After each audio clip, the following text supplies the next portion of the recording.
کے ساتھ نہیں ہوا ہوگا, سیاسی پارٹی کے ساتھ, کہ وہ ڈسون کر رہے ہوں اپنے لیڈر کو. کیوں ڈسون کیا تھا؟ اس لیے کہ پاکستان کے خلاف تو کوئی نعرہ نہیں سن سکتے نا. تو بہت کچھ ہوا اس پارٹی کے ساتھ, اور 2016 کے بعد سے اب تک وہ ایک کنفیوژن کا شکار رہی. ظاہر مصطفیٰ بھائی کی ایک الگ پارٹی ہو گئی, فاروق ستار بھائی الگ ہو گئی. یہ ساری چیزیں کاؤنٹ ہوتی ہیں نا. جو بھوکا ہوتا ہے نا, اس کے پاس آپ بہت سارا کھانا لا کے رکھیں, وہ کھائے گا کم, گرائے گا زیادہ. MQM did the same thing.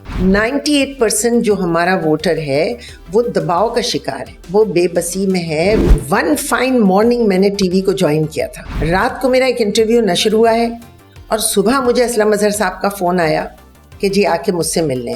دیکھیں, ایک پلاننگ آپ کی ہوتی ہے, ایک پلاننگ وہاں چل رہی ہوتی ہے. یہ بات بھی صحیح ہے. اور آپ کا تو نام گورنر کے لیے بھی آیا تھا. ابھی کوئی بھی ایک گلاس بھی اگر ٹوٹ جاتا ہے نا, اسے دوبارہ سے آپ جوڑیں تو اس کے اندر بھی ایک خراش رہ جاتی ہے, مشکل ہوتا ہے. پھر جب تک کہ میں MNA نہیں بنی تھی, میں ایک بہت بے خوف و خطر قسم کی خاتون تھی. تھوڑا سا افسوس ہوتا ہے اس ٹاپک کو چھیڑ کے, وہ ہے ہاکی. ہم اس ایرا کے لوگ ہیں جس وقت کے اولمپکس جیت رہا تھا پاکستان. یہ ایسی بات ہے جیسے میری اولاد ہے, بھائی میں کیسے اس کی برائی سن لوں. میں 2 تھپڑ مار دوں گی اسے, لیکن میں کوئی اور تو تھپڑ مار کے دیکھے, ہے نا.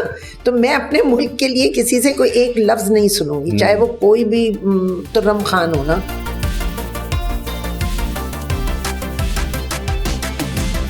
کبھی کبھار ایسے کچھ لوگ ملتے ہیں زندگی میں جن کو آپ دیکھ کے سمجھنا چاہتے ہیں کہ آپ اتنا کچھ کیسے کر گئے اپنی زندگی میں, اور اتنا بڑا کچھ کیسے کر گئے. یہی ایک شخصیت آج ہمارے ساتھ موجود ہیں جو سینٹ میں بھی رہ چکی ہیں, نیشنل اسمبلی میں بھی رہ چکی ہیں, ایک اسکول چلاتی ہیں, میڈیا میں بھی رہ چکی ہیں اور وقت گزار چکی ہیں, اور ایک بڑی انٹرسٹنگ پولیٹیکل پارٹی کے ساتھ ان کا تعلق بھی رہا ہے.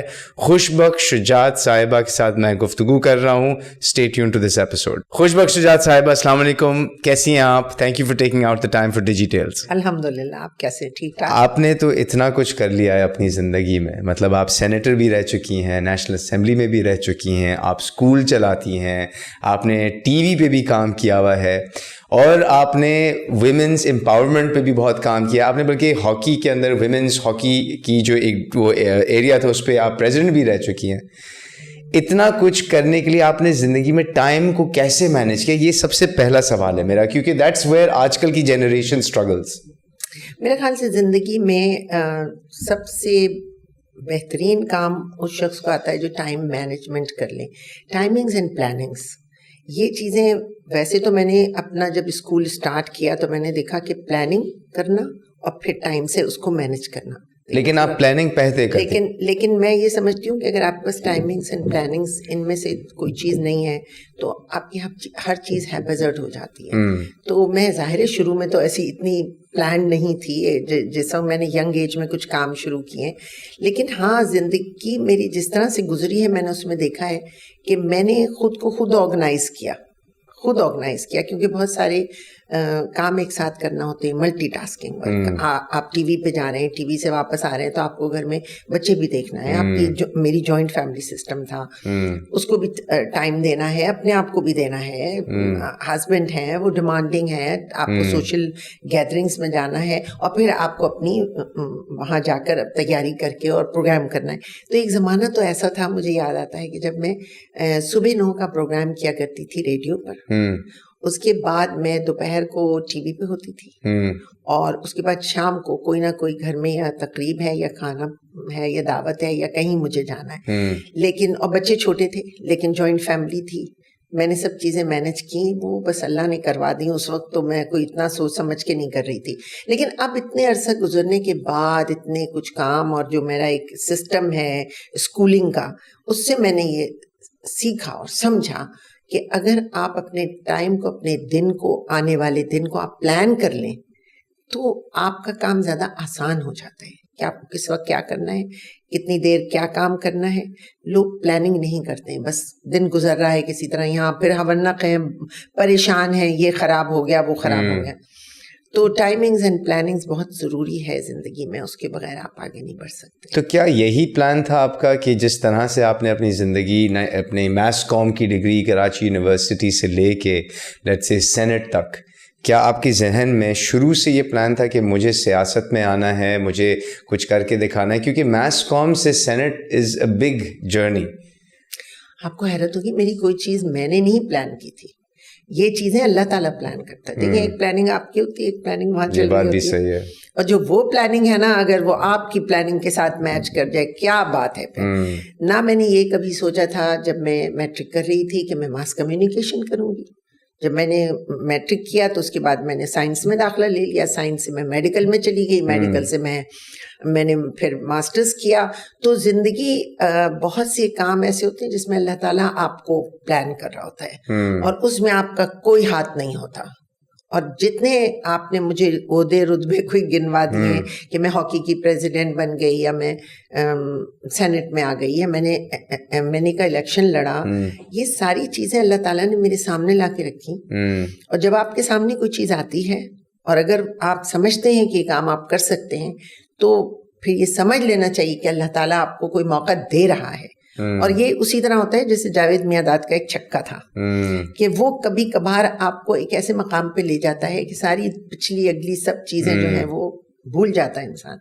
تو اگر آپ یہ مجھے یاد دلا رہے ہیں کہ میں سیاست میں آئی, تو میرا کوئی پلاننگ نہیں تھی سیاست میں آنے کی. کیسے آئی آپ سیاست میں؟ وہ جو ایک موقع تھا. جی, وہ ایک موقع اس طرح تھا کہ میں نے تو کبھی سوچا نہیں تھا کہ میں سیاست میں آؤں گی, بلکہ 2002 میں مجھے کچھ بڑی پارٹیز نے مجھ سے اپروچ کیا تھا.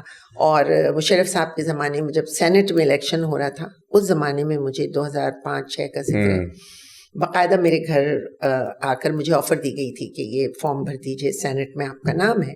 لیکن میرا کوئی موڈ نہیں تھا. میں آرٹس کاؤنسل کے الیکشن میں کھڑی ہو گئی, بغیر کچھ سوچے, بغیر کسی خیال کے کہ مجھے الیکشن لڑنا ہے اور جیتنا ہے. وہ بھی یہ ہوا کہ 15 دن کے اندر اندر میرا نام آیا اور میں کھڑی تھی اور میں جیت گئی, کیونکہ میں نے اس میں محنت کی. ان 15 دنوں میں میں نے وہ محنت کی جو شاید کوئی سال میں کرتا, یہ بھی بات ہے. لیکن ان میں کہیں بھی میری کوئی ایسی پلاننگ شامل نہیں تھی. جہاں تک آپ سیاست کی بات کریں, جو میں پریکٹیکل سیاست میں آئی, مجھے یاد ہے میں اور شجاعت ہم لوگ لندن گئے ہوئے تھے, اور لندن میں ہماری وہاں بچوں کے ساتھ چھٹیاں گزارنے گئے ہوئے تھے. تو اخبار میں خبر چھپ جاتی ہے نا کہ وہ گئی ہیں بچوں کے ساتھ چھٹیاں گزارنے. تو وہاں بھی یہ خبر پہنچی, اور وہاں پھر ظاہر MQM کے باس بیٹھے تھے, انہیں پتہ چلا, انہوں نے مجھے انوائٹ کیا. رمضان تھا اور مجھے یاد ہے افطاری میں نے وہاں کی ان سب کے ساتھ. الطاف حسین صاحب وہ بھی تھے, ان کے سارے ساتھی تھے وہاں, اور بڑی بھری پوری رابطہ کمیٹی بیٹھی تھی, اور انہوں نے میرا بہت ویلکم کیا. تو وہاں انہوں نے مجھے آفر دی کہ آپ پالیٹکس میں آ جائیں. تو میں بہت ہنسی, میں نے کہا میں ایک انٹلیکچوئل دماغ کی چیز ہوں, میں تو پڑھائی لکھائی میں لگی رہتی ہوں, اسکول رن کر رہی ہوں اور فلاحی کام کرتی ہوں میں, تو سیاست سے میرا کوئی تعلق نہیں ہے. دیکھیے انہوں نے مجھے ایک بات کہی تھی, اور میں یہاں برملا وہ بات کہنا چاہوں گی, کیونکہ آپ نے سوال پوچھا ہے کہ کیا چیز میرے ذہن میں آئی جو میں نے پالیٹکس کے میدان میں, اور وہ بھی ایک پرخطر میدان میں قدم رکھ دیا. آج تک مجھ سے پہلا سوال یہ ہوتا ہے جہاں کسی انٹرویو میں جاتی ہوں, why politics and then why MQM, 2 سوال ہوتے ہیں. میں آج آپ کو یہ جواب دوں گی کہ انہوں نے مجھ سے یہ جملہ کہا کہ اچھا آپ فلاحی کام کرتی ہیں, کتنی سلائی مشینیں بانٹ دیتی ہوں گی آپ, کتنے گھروں کے چولہے جلا دیتی ہوں گی, اچھا تو آپ تعلیم دیتی ہیں, کتنے بچوں کو تعلیم دے دیتی ہیں. اگر میں آپ کو ایک ایسا پلیٹ فارم دوں جس پہ آپ اپنی صلاحیتیں آزماتے ہوئے آپ ہزارہ بچوں کو اسکول میں تعلیم دے سکتی ہیں, آپ لاکھوں لوگوں کے گھروں کے سامنے سڑک بنا سکتی ہیں, پانی پہنچا سکتی ہیں, تو کیا ایسے پلیٹ فارم پہ کھڑے ہونا آپ کو منظور نہیں ہوگا؟ اس کے بعد میں نے اور شجاعت نے واپس آ کے اس پہ سوچا, اور شجاعت نے مجھے پھر بیک اپ کیا. میں بالکل کہوں گی کہ میرا ارادہ پھر بھی نہیں تھا. میں نے کہا ویسے ہی ہم کام جو کر رہے ہیں بہت ٹھیک ہے, لیکن شجاعت نے کہا نہیں, اگر اس شہر میں ہم ہیں اور شہر میں رہتے ہوئے آپ شہر کے لوگوں کے لیے کوئی کام کر سکتے ہو اور بڑے پیمانے پہ کر سکتے ہو, تو وائی ناٹ, ایک پلیٹ فارم ہے.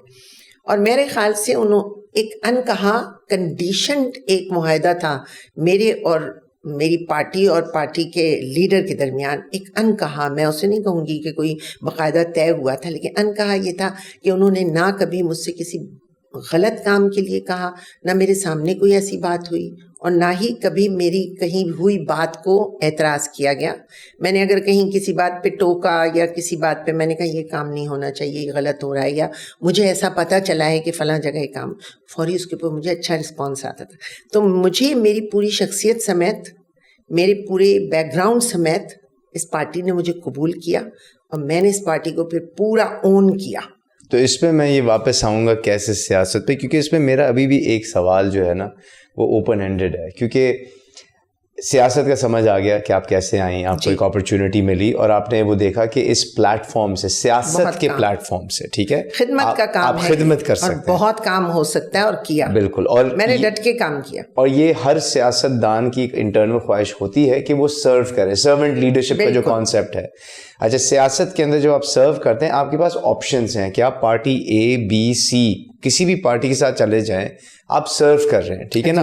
اچھا, اب جو مجھے جہاں پہ ابھی بھی ایک سارٹ آف کنفیوژن ہے وہ یہ ہے کہ آپ نے ایک ایسی پارٹی کو چوز کیا جس کی ایک ریپوٹیشن تھی وائلنس کی ڈیورنگ دا 90s, پھر mid 2000s میں they were aligned with the powers that be at that time.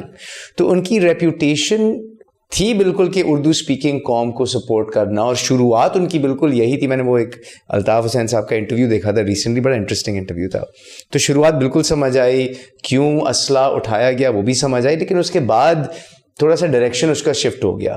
تو ایک ایسی پارٹی جس کا ایک ریپوٹیشنل رسک تھا, ہاں بالکل وہ ایک عبور پہ تھی کیونکہ مشرف صاحب اس کو سپورٹ کر رہے تھے, لیکن on the other hand there was another party that had a woman figure that had been a prime minister twice. میں یہ نہیں کہہ رہا I support either or, but from the angle جس سے آپ بات کرتی ہیں ہمیشہ women's empowerment, why did you not select the party that actually empowered women and actually made the first woman prime minister?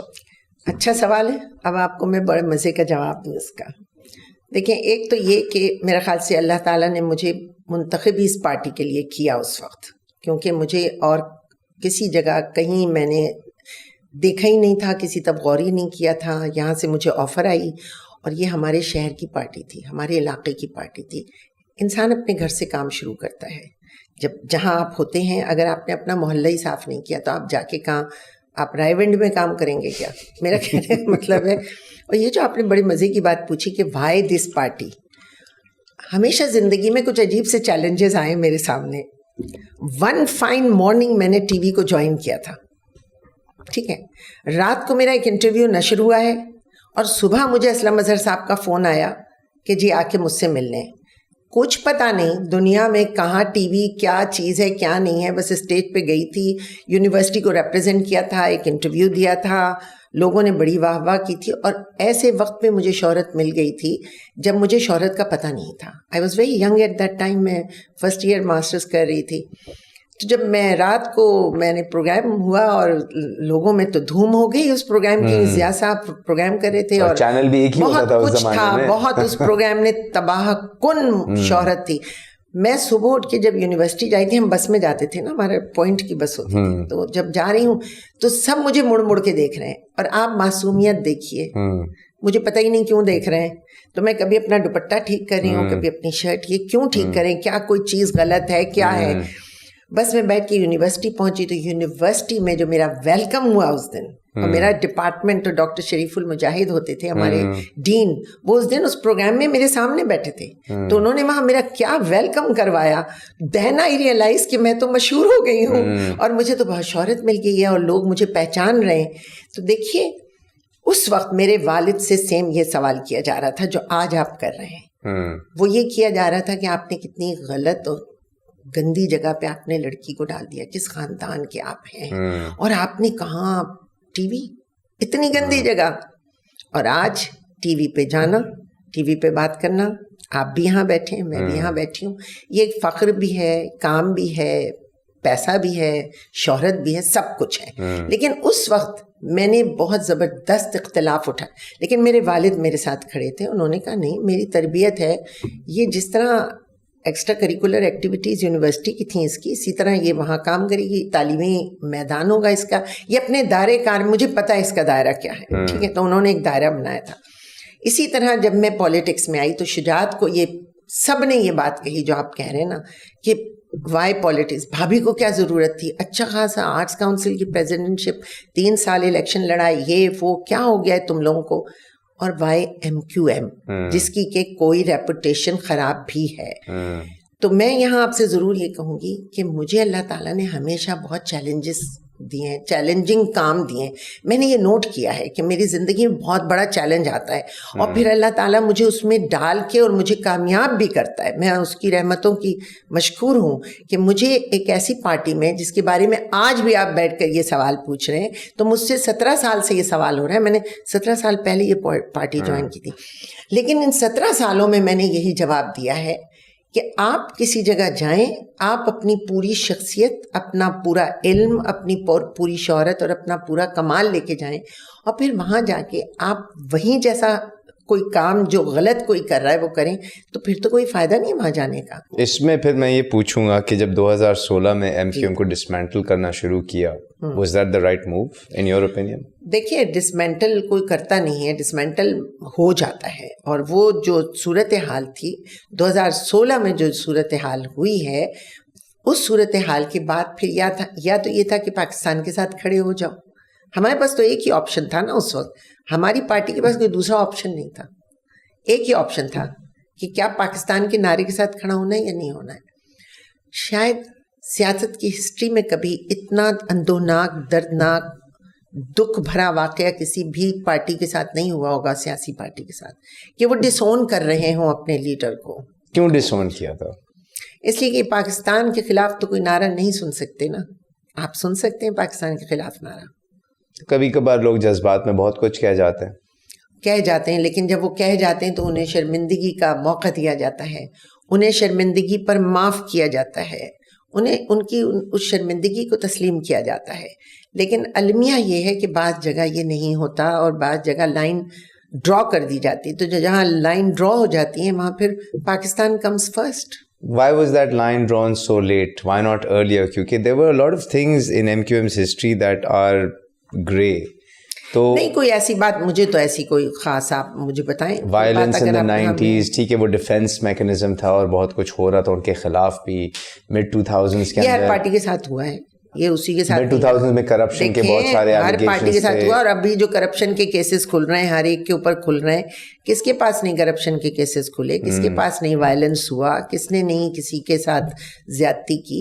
یہ تو ایک لمبی ہسٹری ہے نا. بھٹو صاحب کے ساتھ کیا ہو گیا, بے نظیر کے ساتھ کیا ہو گیا. تو پھر why should anyone stand on a platform of politics اگر وہ اس ملک کو کنٹریبیوٹ کرنا چاہ رہے ہیں؟ کیونکہ آپ نے کلیئرلی پوائنٹ کر دیا ہے کہ ہر پارٹی کے ساتھ یہ ہوا ہے, ہر پارٹی کے ساتھ کرپشن کے چارجز لگے ہیں, ہر پارٹی کے لوگوں کو سائڈ لائن کیا گیا ہے, اور وی آل نو کہ یہ کہاں سے ہوتا ہے. تو جو بلکہ کل ہی کانورسیشن ہو رہی تھی میری کسی سے ساتھ کہ وہ سیاست میں آنا چاہیے یا نہیں at our age level, and I said absolutely not. آپ کو کنٹریبیوشن کرنا ہے, آپ یہاں بزنس کھڑا کریں اور لوگوں کو جابس دیں اسٹریٹ.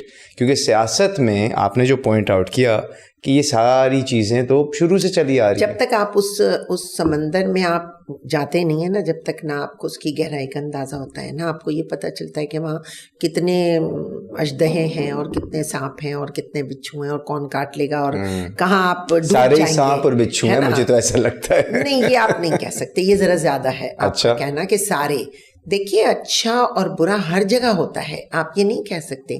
پارٹیز میں بھی ہوتے ہیں لوگ, اداروں میں ہوتے ہیں لوگ. آپ صرف سیاست کو ہی آپ برا کہیں گے تو غلط بات ہو جائے گی نا. آپ کے پاس جتنے ادارے ہیں ان میں اچھے لوگ بھی ہیں اور برے. کسی بھی ادارے کو آپ مکمل طور پر اگر القت کریں, میں کہتی ہوں پورے ادارے کو آپ القت نہیں کر سکتے یا پوری پارٹی کو القت نہیں کر سکتے. جہاں کوئی اچھا, ہمارے یہاں صحیح و غلط کا توازن یا اس کو تولنے کا کوئی پیمانہ نہیں ہے. ہم یا تو کہہ دیتے ہیں بس یہ بہت برا ہے, اور یا کہہ دیتے ہیں یہ بہت اچھا ہے. آپ مجھے بتائیں کون بہت ہی اچھا ہے؟ جس طرف سے کسی بھی پارٹی کو اٹھا کے دیکھ لیں, آپ کے نہیں ہے تو ایسی دودھ کی دھلی شفاف پارٹی ہے, ان کے ساتھ تو کبھی کچھ انہوں نے زیادتی نہیں کی, غلطی نہیں کی. تو میں یہ نہیں کہہ رہی, میں ان کی کوئی طرفداری نہیں کر رہی MQM کی, کیونکہ جو غلط بات ہے اس کو بالکل نوٹیفائی کرنا چاہیے. لیکن میں یہاں یہ ضرور کہوں گی کہ دیکھیے, مجھے حسن نثار صاحب کا ایک جملہ بہت اچھا لگا تھا.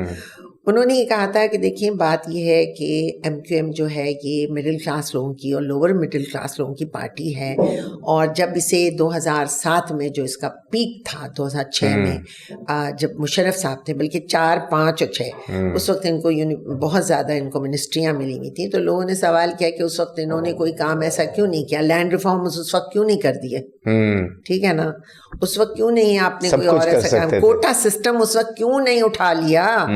تو اس پہ انہوں نے اتنی پیاری بات کہی تھی, انہوں نے کہا دیکھیں جو بھوکا ہوتا ہے نا, یہ حسن نثار صاحب کا جملہ ہے, جو بھوکا ہوتا ہے نا اس کے پاس آپ بہت سارا کھانا لا کے رکھیں, وہ کھائے گا کم گرائے گا زیادہ.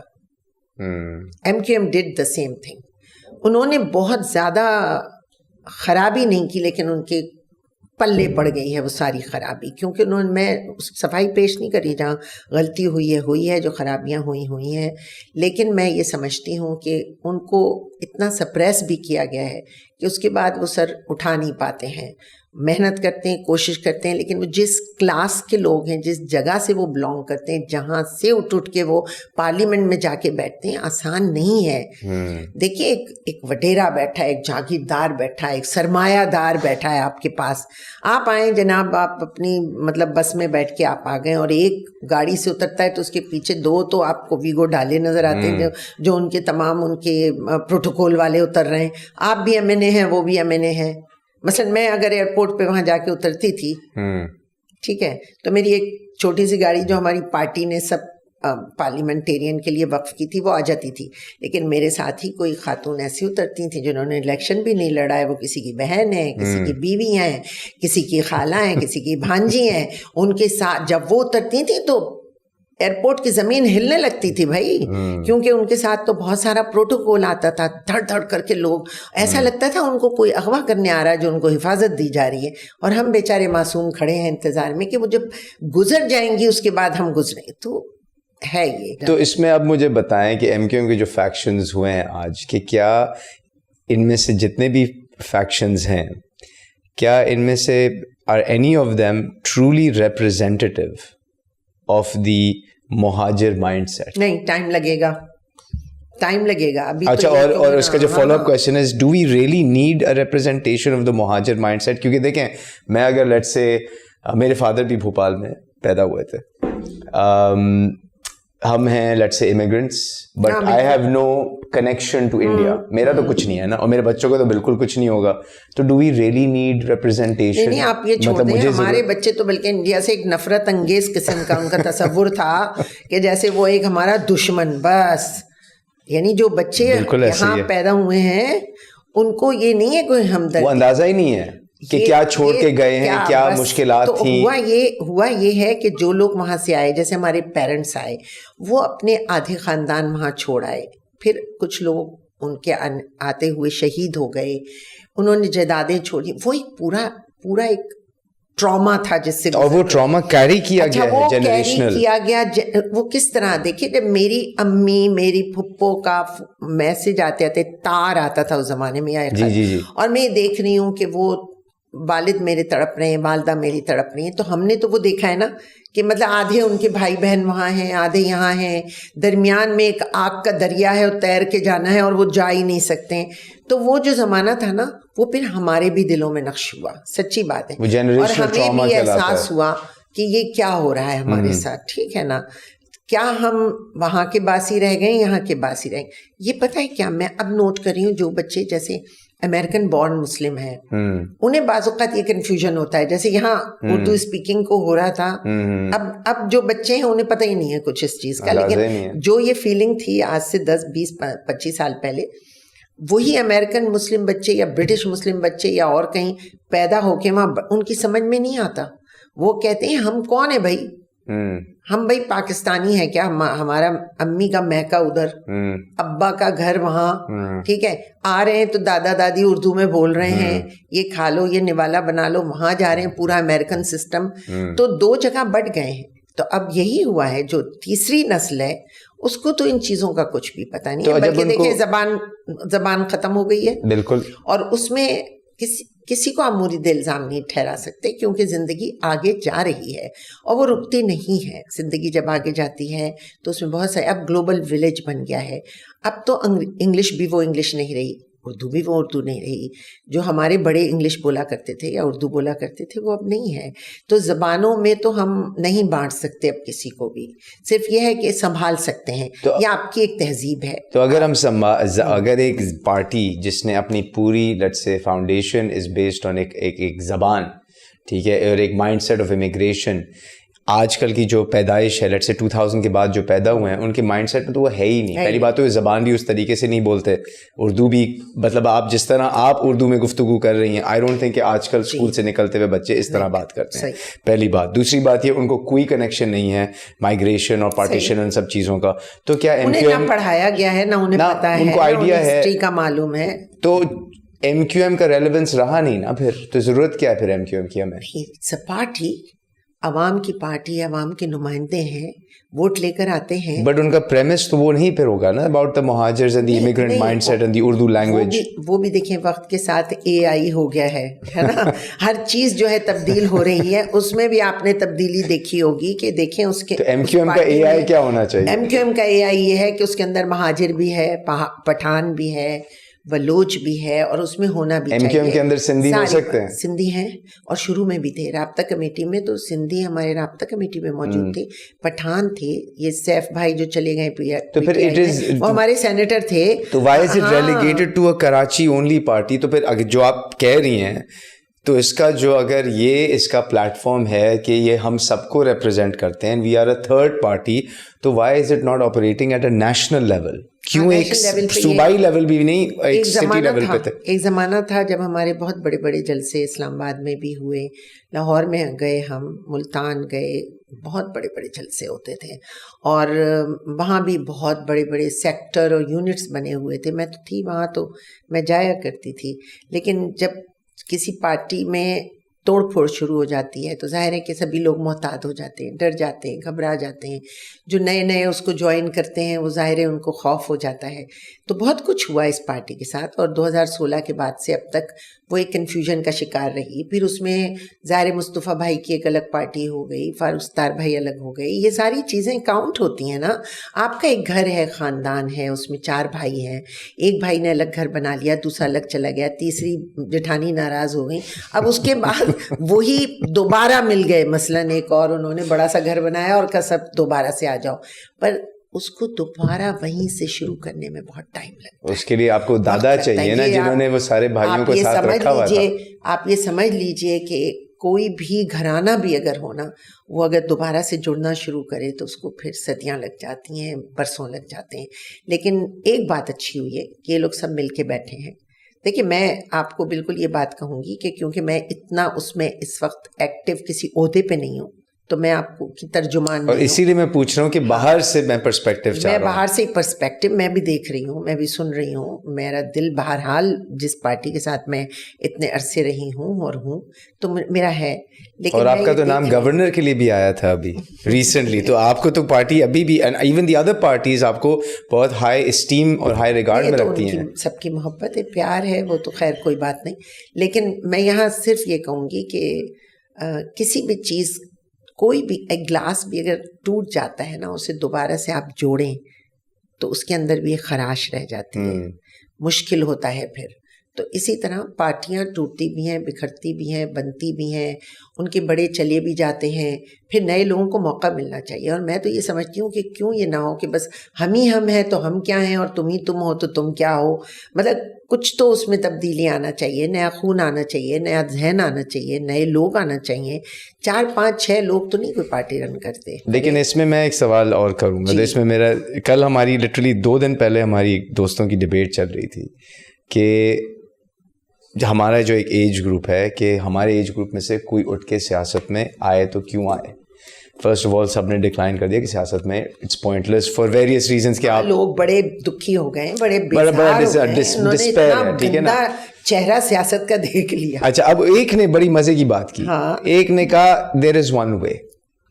اس نے کہا کہ گاندھی بن جاؤ. میں نے کہا کیا مطلب؟ اسے سب سے پہلے تم اپنی پوری فیملی کو شفٹ کرو US, ٹھیک ہے, one of us shifts the whole family to the US, پھر پورا بزنس US UK جہاں بھی ملک سے باہر شفٹ کرو, ہر چیز یہاں بیچ دو, کوئی تمہارا اسٹیک نہ ہو, کوئی اسٹیک نہ ہو, کوئی ریلیشن شپ نہ ہو, کوئی تمہارا کچھ بھی نہیں ہو, تم ایک وائٹ سلوار قمیض پہن کے کہو I am here let's go, اور تمہارا دیر is nothing on the line, ساری آمدنی تمہاری باہر سے آئے گی, that will pay for your lifestyle, بس you have nothing at stake, پھر you can actually serve this country because no one can ever capture you دین.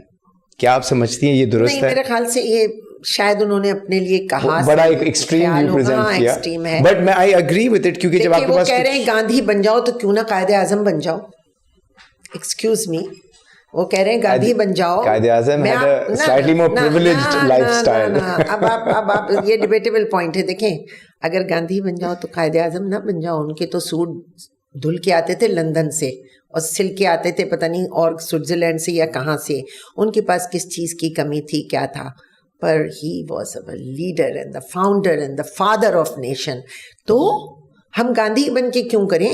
اللہ نے ہمیں جو نعمتیں دی ہیں, ہم مسلمان ہیں, ہم نعمتوں پہ شکرانہ. ویژول پیش کر رہا تھا نا, وہ چادر پہن کے ایک چارپائی پہ بیٹھ کے, سمپلسٹک لائف اسٹائل. نہیں ہوتا, ایسے تو بہت سارے ہیں جو سمپلسٹ آپ کو نظر آئیں گے, لیکن وہ اندر سے کتنے سمپل ہیں. میں آپ سے یہ کہہ رہی ہوں کہ دیکھیں قائد اعظم محمد علی جناح کی مثال ہمارے اور آپ کے سامنے ہے. اس شخص کے پاس علم کی کمی نہیں تھی, وہ باہر سے پڑھ کر آئے تھے, ان کے پاس دولت کی کمی نہیں تھی, ان کے پاس آسائشوں کی کمی نہیں تھی. انہوں نے ایک مقصد کے لیے اپنے آپ کو کھڑا کیا, اور کہیں بھی انہوں نے چپل نہیں پہنی. ان کا جو اٹائر تھا وہ مائع ناز اٹائر تھا.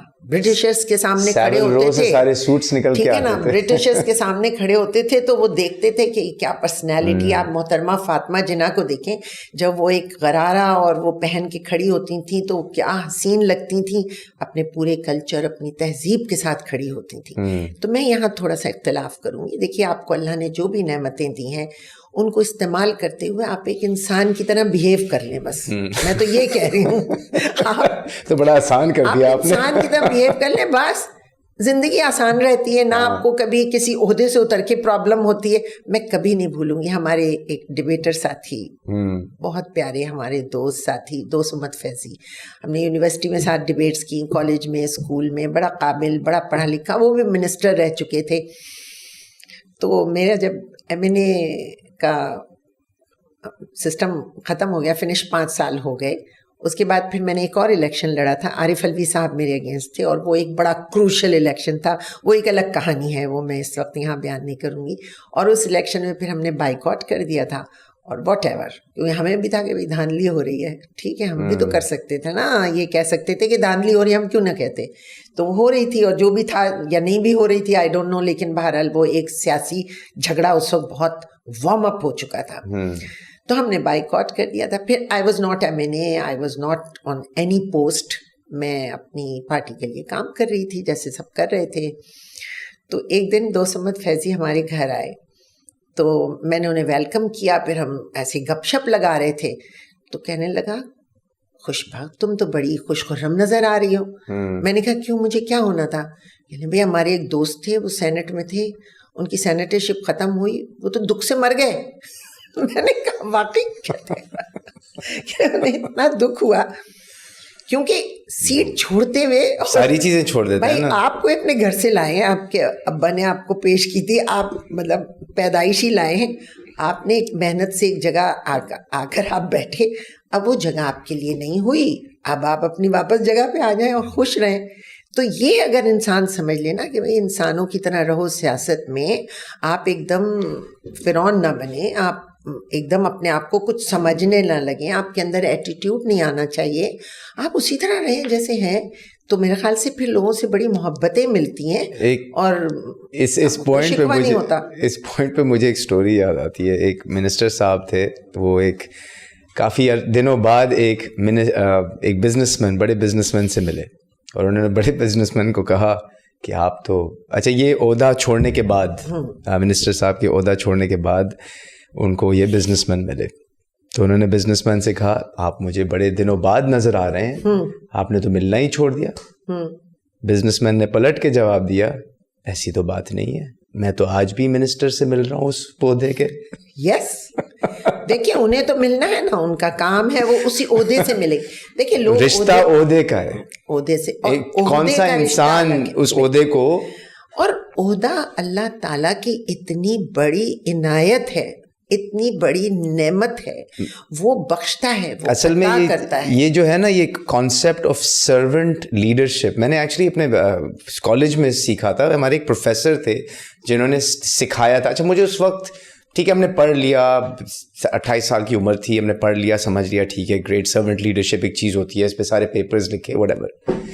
اب جا کے سمجھ آ رہا ہے کہ actually what is servant leadership. Servant leadership کا مطلب یہ ہے جب آپ اوپر جاتے ہیں آپ سب کچھ چھوڑ کے سرو کر رہے ہیں. بھائی میں آپ کے لیے کھڑا ہوں آپ کے مسئلے دور کرنے کے لیے. سب ششکے بازی از irrelevant, کیونکہ I am here for you. کیوں؟ because you've placed me here, you chose me. Problem یہ ہے وہ مائنڈ سیٹ ہمیں کہیں نظر ہی نہیں آ رہا ہے. دیکھیے جس وقت تک میں پالیٹکس میں نہیں آئی تھی, ایک بات پہلی دفعہ میں آپ کے پروگرام میں کہہ رہی ہوں, اور جب تک کہ میں MNA نہیں بنی تھی میں ایک بہت بے خوف و خطر قسم کی خاتون تھی, بے دھڑک. میں کوئی لاگ نہیں رکھتی تھی. اگر کسی شخص نے کوئی بات کی تو میں اس کو جب تک کہ میں حساب برابر نہیں کروں گی میں چکتا نہیں. لیکن جب مجھے یہ خیال ہے اور مجھے احساس ہے اور میرے گھر والوں کو بھی اس بات کا احساس ہے کہ جیسے ہی مجھے عہدہ ملا کہ میں MNA ہو گئی, بلیو می میں جس دن جیتی ہوں اس دن میں نے نماز پڑھ کے اور اللہ تعالیٰ سے میں نے بہت دعا کی کہ ایک تو یہ بوجھ اٹھانے کی مجھے طاقت دے دے اللہ تعالیٰ. لوگوں نے مجھے ووٹ ڈال دیے. دیکھیے لوگ آپ پہ اتنا ٹرسٹ کر رہے ہیں, آپ کو جیت کر آپ کو ایک عہدے پہ لے کر آ رہے ہیں. بھائی میں تو نہیں ایک دم چھلانگ مار کے چڑھ گئی نا, ووٹ گنے گئے, پھر وہ ووٹ بنے, پھر میں آئی. میں نے یہ کہا کہ اب میرے اوپر بہت بڑا بوجھ ہے, اور میرے جو فیملی کے لوگ ہیں انہوں نے بھی کہا کہ یہ بہت بڑا بوجھ ہے اور اس کو بوجھ سمجھ کے ہی رہنا. تو میں نے یہ دیکھا کہ میں زیادہ محتاط ہو گئی گفتگو میں, بات چیت میں. بلکہ اکثر میری دوستوں نے مجھ سے کہا کہ جیسے ہم کسی جگہ ہوٹل میں کھانا کھانے گئے تو اب وہ سروس ہی نہیں دے رہا وہ بہرا, اب وہ بار بار انہوں نے کہا خوشبخت یار MNA ہو, بلاؤ نا مینیجر کو, بلاؤ ذرا بات کرو. اتفاق ہی تھا کہ 2 منٹ بعد مینیجر وہاں سے گزرا, اس نے مجھے دیکھا بھاگا ہوا آیا. اس نے کہا ارے میڈم آپ آئی نہیں ہیں, آپ نے بتایا ہوتا. میں نے کہا کیوں, میں کیوں بتاتی آپ کو, آپ پکڑوا دیتے کیا مجھے. نہیں ہم آپ کی خدمت کرتے. میں نے کہا نہیں میں بس آئی ہوں, ہم نے آرڈر دیا, آ جائے گا آرڈر. اور پھر ظاہر ہے انہوں نے بڑا اہتمام کر دیا, وہ میری عزت افزائی تھی. میں نے کبھی کسی جگہ جا کے یہ نہیں کہا کہ میرا یہ کام کر دیں کیونکہ میں MNA ہوں, یا میں کسی کا کام کرنے کے لیے میں آخری حد تک جا سکتی ہوں. اس میں مجھے کوئی شرم بھی نہیں آتی. اگر کوئی شخص مجھ سے کوئی کام کہتا ہے تو زیادہ دوسرا مجھے منع کر دے گا نا, اور کیا. لیکن اگر کر دے گا تو پھر تو اللہ تعالیٰ مجھے بخش دے گا. تو مجھے میری والدہ کہا کرتی تھیں کہ بیٹے اگر کوئی شخص تمہارے پاس اپنا کام لے کر آتا ہے نا تو تم اس دن اللہ تعالیٰ کا شکر ادا کرو. تم کو اللہ تعالیٰ اتنی بڑی دنیا میں تو نے مجھے منتخب کر لیا, یہ ہے الیکشن, اللہ نے منتخب کر لیا کہ یہ بندہ تمہارے پاس آ کر اور تم سے اپنا کوئی دکھ بیان کر رہا ہے. اب اگر یہ اتنا ایسا دکھ ہے جو تم نہیں اس کا مداوع کر سکتی تو کوئی بات نہیں ہے, لیکن اس کے آنسو تو پہنچ سکتی ہو, ہمدردی کے 2 بول سکتی ہو, کسی سے کوشش کروا سکتی ہو, کچھ اپنی کوشش کر سکتی ہو, اس سے پیچھے مت ہٹنا. تو میں اس کلچر کی پیداوار تھی اور میں اس ماحول کی اور اس ماں کی گود میں پلی تھی جو مولانا رومی کی عاشق تھیں, ٹھیک ہے نا. اور وہ تھیں جو اولیاء اور انبیاء کا دین پڑھ کے اور پھر وہ بڑی ہوئی تھیں. تو انہوں نے جو کچھ مجھے بتایا تھا اس سے میں عہدے سے ڈرتی ہوں. آپ یقین کیجیے عہدہ ملنے سے میں ڈر لگنے لگتا ہے مجھے. میں اپنے اسکول میں پرنسپل ہوں, لیکن میں اپنی ٹیچر سے اور اپنی VP سے میں اتنی مائلڈ ہو کے بات کرنا چاہتی ہوں تاکہ کبھی انہیں یہ فیل نہ ہو کہ جی انہوں نے دیکھیں یہ تو پرنسپل ہے, انہوں نے کہہ دیا. تو آپ کو اپنی جگہ پہ رہنا چاہیے. نتیجہ یہ ہوتا ہے کبھی آپ کو یہ ڈر نہیں رہتا کہ میں اس سے نیچے گر جاؤں, یہ تو میری جگہ ہے نا, میں یہیں بیٹھی ہوں بس, اب اس سے نیچے نہیں جا رہی, اوپر نہیں جا رہی. تو آج عہدہ آپ کے پاس ہے, آج آپ کے پاس کوئی شہرت آ گئی ہے. آج لوگوں کی تو یادداشت بھی بڑی کمزور ہے بیٹا. آپ نے ہمیں بلا لیا, پتہ نہیں کیسے آپ کو پتا ہے کہ ہم کچھ ہیں, ورنہ لوگوں کی یادداشت اتنی کمزور ہے کہ 4 دن میں آپ کو بھول جاتے ہیں. تو کیا نخرہ آپ کی شہرت کا. آپ کو ٹک ٹاک پہ یہ کلپس بنا کے ڈالنے چاہیے تاکہ جو آج کل کی نوجوان ہیں یہ اس طرح کی باتیں سنیں. کیا وہ سنیں گے؟ ایٹ لیسٹ وہ تو آئے گا نا ان کے بیچ میں. کیا وہ سنیں گے یہ باتیں؟ سننا پھر بھی چاہیے. دیکھیں آپ کو ڈالنا چاہیے. ایک مارکیٹنگ کا ایک پوائنٹ ہے کہ you need to flash the message at least 7 times. Bad in marketing. I'm very bad in 7 دفعہ صرف کہنا ہے اور وہ بندہ کے دماغ میں رہ جائے گا. اور ایک اور چیز ہے مینیفیسٹیشن کا جو پوائنٹ ہے. مینیفیسٹیشن دیکھیں اگر آپ ذہن میں ڈال دیں, صرف ڈال دیں, آپ کا ذہن خود شروع ہو جائے. آپ یہ دیکھیے کہ میرے جو 2 چھوٹے پوتے ہیں, میں ان کے ساتھ ایک دفعہ تھی ہالیڈیز پہ, تو ہم لوگ اوسلو میں تھے. تو جب وہ لیٹتے تھے تو میں ان سے مینیفیسٹیشن کے لیے کہتی تھی کہ بیٹا دیکھو ایسا کرو, اب تم پہلے تھینک یو اللہ کہو, پھر تم کو تھینک یو یونیورس, اللہ آپ نے اتنا دیا, and now I will get more because you are Allah, you can give. ایک چیز پہ میں واپس آنا چاہوں گا, تھوڑا سا میں ریورس آنا چاہوں گا. آپ نے یہ پوائنٹ آؤٹ کر دیا کہ آپ ایک ہمیشہ سے ایک بولڈ اور blunt, not blunt but you always been a bold person. نہیں, بلنٹ سے بھی آگے. اچھا, جو میں پتہ نہیں کیا تھی میرے ذہن میں ایک تھریڈ ہے اور میں اس کو کنیکٹ کرنا چاہ رہا ہوں, and I want it's for my knowledge and for my understanding, کیونکہ میں سمجھنا چاہ رہا ہوں کہ میں کس ملک میں پیدا ہوا ہوں اور کدھر میں وقت گزار رہا ہوں اور اپنی زندگی گزار رہا ہوں. ٹھیک ہے, it's a question I ask myself. میں جو 2016 کے واقعات تھے جس میں whatever happen to the party MQM اور الطاف حسین کے ساتھ, fast forward we are seeing the same thing happen to Imran Khan. بالکل. And go back in time, you saw the same thing happen to ZAB. And then go back further in time into the 50s and you saw the same thing happen. یہ میں نے آپ کو ابھی کہا نا. تو مجھے اس میں common thread نظر آ رہا ہے. And the problem is کہ as long as that thread remains, do we continue to see this trend going forward? And more importantly, جو چیز آج ہو رہی ہے PTI کے لیڈر کے ساتھ, کیا یہ وہی چیز ہے جو الطاف کے ساتھ ہوئی اور ZAB کے ساتھ ہوئی اور 50s میں جو ہوئی تھیں؟ کچھ وقت کے ساتھ فرق ہو جاتا ہے چیزوں کا, اور سیاسی جو ماحول ہوتا ہے اس کی گرما گرمی میں فرق ہو جاتا ہے. ورنہ اگر آپ کمپیئر کریں تو PTI اور MQM کو اگر آپ کمپیئر کریں تو جتنا پاور PTI کا تھا, اور وہ تو خیر پورے پاکستان میں تھا میں مانتی ہوں, اور MQM کا صرف کراچی یا سندھ کے دیہی علاقے اور اس کے بعد کچھ پنجاب کے اور کچھ وہاں کے علاقے تھے بلوچستان کے جہاں ان کے تھے کارنرز بنے ہوئے. میں یہ کہوں گی کہ ان میں اور ان میں صرف یہ فرق تھا کہ ڈومیسائل چینج تھا. پھر میں آپ سے کہوں گی دیکھیں جو ہمارے ہاں سسٹم چل رہا ہے اس میں ہمارا ڈومیسائل بہت کاؤنٹ ہو رہا ہوتا ہے. یہ سمجھائیں مجھے تھوڑا ڈومیسائل سے کیا. ڈومیسائل کا فرق یہ کہ اگر آپ یہاں ہیں تو آپ سمجھ لیجیے کہ آپ ایک 3rd rate سٹیزن ہیں. یہاں مطلب کراچی, سندھ لے لیں, آپ بلوچستان لے لیں, آپ بلوچستان لے لینا بھائی میرے. ابھی بلوچستان کے ساتھ کیا ہو رہا ہے یہ تو بہت ایک عام بات ہے, میں کوئی گہری بات نہیں کری جو کسی کو پتا نہیں ہے. تو بلوچستان اس وقت جس فرسٹریشن سے گزر رہا ہے نا, لیکن دیکھا جائے تو بھائی سینٹ کا چیئرمین بھی بلوچستان کا, تو فلاں بھی اسپیکر بھی بلوچستان, کانٹرڈکشنز کافی موجود ہیں ہے نا.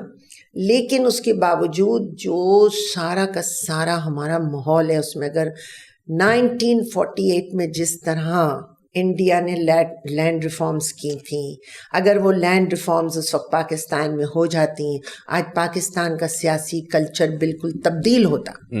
آپ چاہے بلوچستان لیں, خیبر پختونخوا لیں, پنجاب لیں یا سندھ لیں, ہمارا جو یہ جاگیردارانہ نظام اور ہمارے یہاں جو یہ پیسے کا سسٹم ہے نا, جس میں پیسے میں ووٹ بھی خریدے جا رہے ہیں, انسان بھی خریدے جا رہے ہیں, ووٹ سے آپ عزت بھی خرید رہے ہیں, آپ غریب کو بھی خرید رہے ہیں, اس نے ہمیں تباہی کی ہے. ہمارے پاس پیسے نے کا جو بیلنس آؤٹ ہوا ہے اس نے بہت تباہی کی ہے. تو میں آپ سے صرف یہ کہوں گی کہ اگر اس وقت لینڈ ریفارمز کر دی جاتی جیسے کہ انڈیا نے کی, سارا ان کا کمال ہی یہ ہے نا کہ انہوں نے یہ کر دیا. ہمارے ہاں تو اس وقت بھی جو پارلیمنٹ میں لوگ, ہماری پہلی پارلیمنٹ آپ دیکھیں تو سردار فلانے, سر فلانے, ہے نا, جن کو نوازا گیا تھا, سارے وہی تو بیٹھے تھے پارلیمنٹ میں. اس کے بعد انہوں نے وہی سسٹم آگے سے شروع کر دیا. تو کسی بھی ایک نیا شخص, کوئی نئی سوچ, نیا مقصد, وہ آگے آنے نہیں دیا جاتا. تو ڈومیسائل, تو پھر اس میں ڈومیسائل کا کیا تعلق ہے؟ ڈومیسائل کا یہ تعلق ہے کہ آپ جہاں سے تعلق رکھتے ہیں, آیا اس, تو بیسیکلی آپ کہہ رہی ہیں کہ وہ ریفارم کر دیں, ریفارمز کریں نا, بریک اپ. اب آپ یہ دیکھیے کہ اگر ایک عجیب سی سیاسی, معاشی, معاشرتی ایک مایوسی ہے پورے کراچی میں, اور وہ یہ ہے کہ بھائی ہم اگر اتنا ٹیکس دے رہے ہیں اور اس سے ہم سارا ملک چل رہا ہے, تو پھر ہمارا کیا حال ہو رہا ہے. یہ تو آپ سن رہے ہیں نا, ہر جگہ یہ بات سن. میں آپ کو ایک مزے کا سٹارٹ دوں, آپ کو سوری میں کاٹ رہا ہوں کی بات. پاکستان میں in the last 6, New York Times کا آرٹیکل ہے, لاسٹ 6 months میں پاکستان میں اتنا سولر پینل امپورٹ ہوا ہے that it is 30% of its total power generation. کیوں؟ بیکاز لوگوں کو پتا ہے کہ ملک تو ہمیں دے گا نہیں, تو ہمیں خود کرنا ہے. اس میں دیکھیں نا, صرف سولر پاور کی بات مت کیجیے. اگر آپ گھروں میں جائیں تو دیکھیں ان کے پاس بجلی وہ سولر سے لے رہے ہیں, بالکل, پانی باہر سے خرید رہے ہیں, پانی سے پانی باہر سے ٹینکر سے لے رہے ہیں, بالکل. گیس ان کے پاس نہیں, انہوں نے سلنڈر رکھا ہوا ہے, مشینیں لگا دی. پرائیویٹ اسکول میں بچے جا رہے ہیں, پرائیویٹ ہاسپٹل. اچھا, پھر بسز نہیں ہیں, ٹرینیں نہیں ہیں, ٹرانسپورٹ نہیں ہے نا.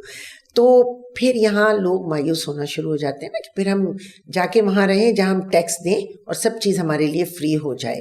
تو یہاں کا جو سسٹم ہے اس کو تبدیل ہونے کے لیے میں پھر آپ سے کہوں گی, کوئی اتنی بڑی راکٹ سائنس نہیں چاہیے. یہاں کے سسٹم کو تبدیل ہونے کے لیے سب سے پہلے ہمارے جو بوسیدہ فرسودہ نظام ہے ان کو چینج ہونا چاہیے. لیکن اس کو چینج کرنے کے لیے اگر پارلیمنٹ میں وہی لوگ قبضہ گروپ بن کے بیٹھے ہوئے ہیں, تو آپ مجھے بتائیے وہی ووٹ لے کر آتے ہیں.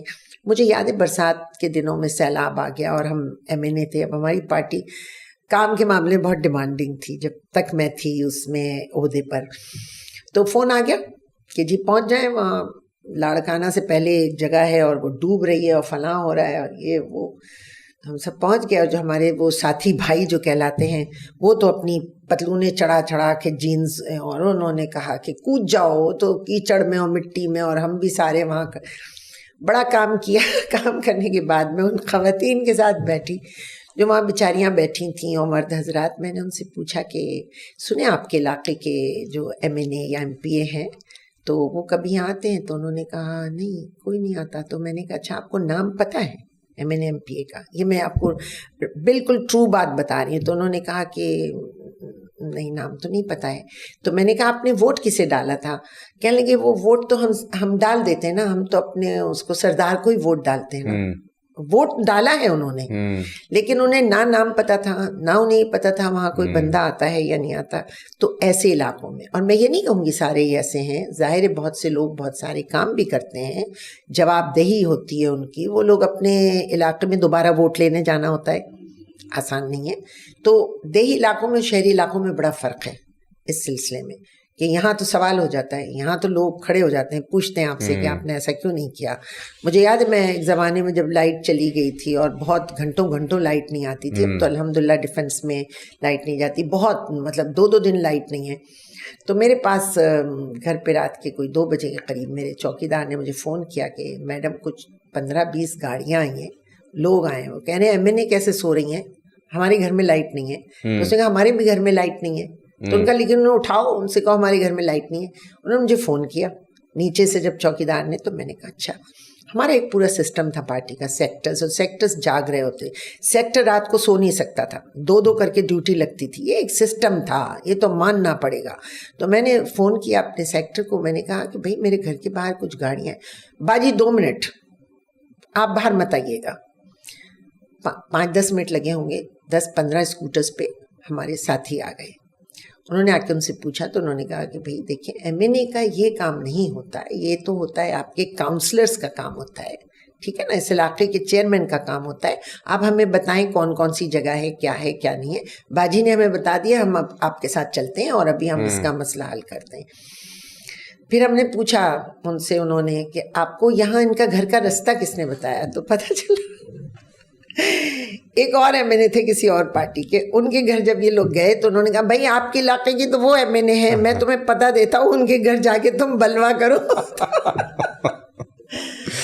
میرا کہنے کا مطلب یہ ہے کہ یہ وہی بچھو اور سانپ والی جو آپ نے بات کی تھی, نازک ٹاپک ہے, اور یہ سمجھ لیجئے کہ ہم سب کو مل کے اس پہ کام کرنا پڑے گا. نہیں, بٹ اس میں جو تھریڈ میں کامن آئیڈینٹیفائی یہ کرنا چاہ رہا ہوں کہ is it a vocal leader that is not acceptable, or is it something else? کیونکہ all of the vocal leaders of this country, چھوڑ دیں, آواز تو کسی کی بھی پسند نہیں کی جاتی ہے. نہیں دیکھیں, مطلب نہیں ایسی بھی بات نہیں ہے, جو بھی بولنا شروع کرتا ہے اسی کو اٹھا لیں. نہیں, اگر کوئی سر جھکا کے سرونٹ لیڈرشپ ماڈل اپنا کے جینیونلی کام کرنا چاہے, دیکھیں میں سمجھنا چاہ رہا ہوں, کیونکہ اگر میں آج بیٹھا ہوا ہوں, 2-3 تھریڈز ہیں اس میں.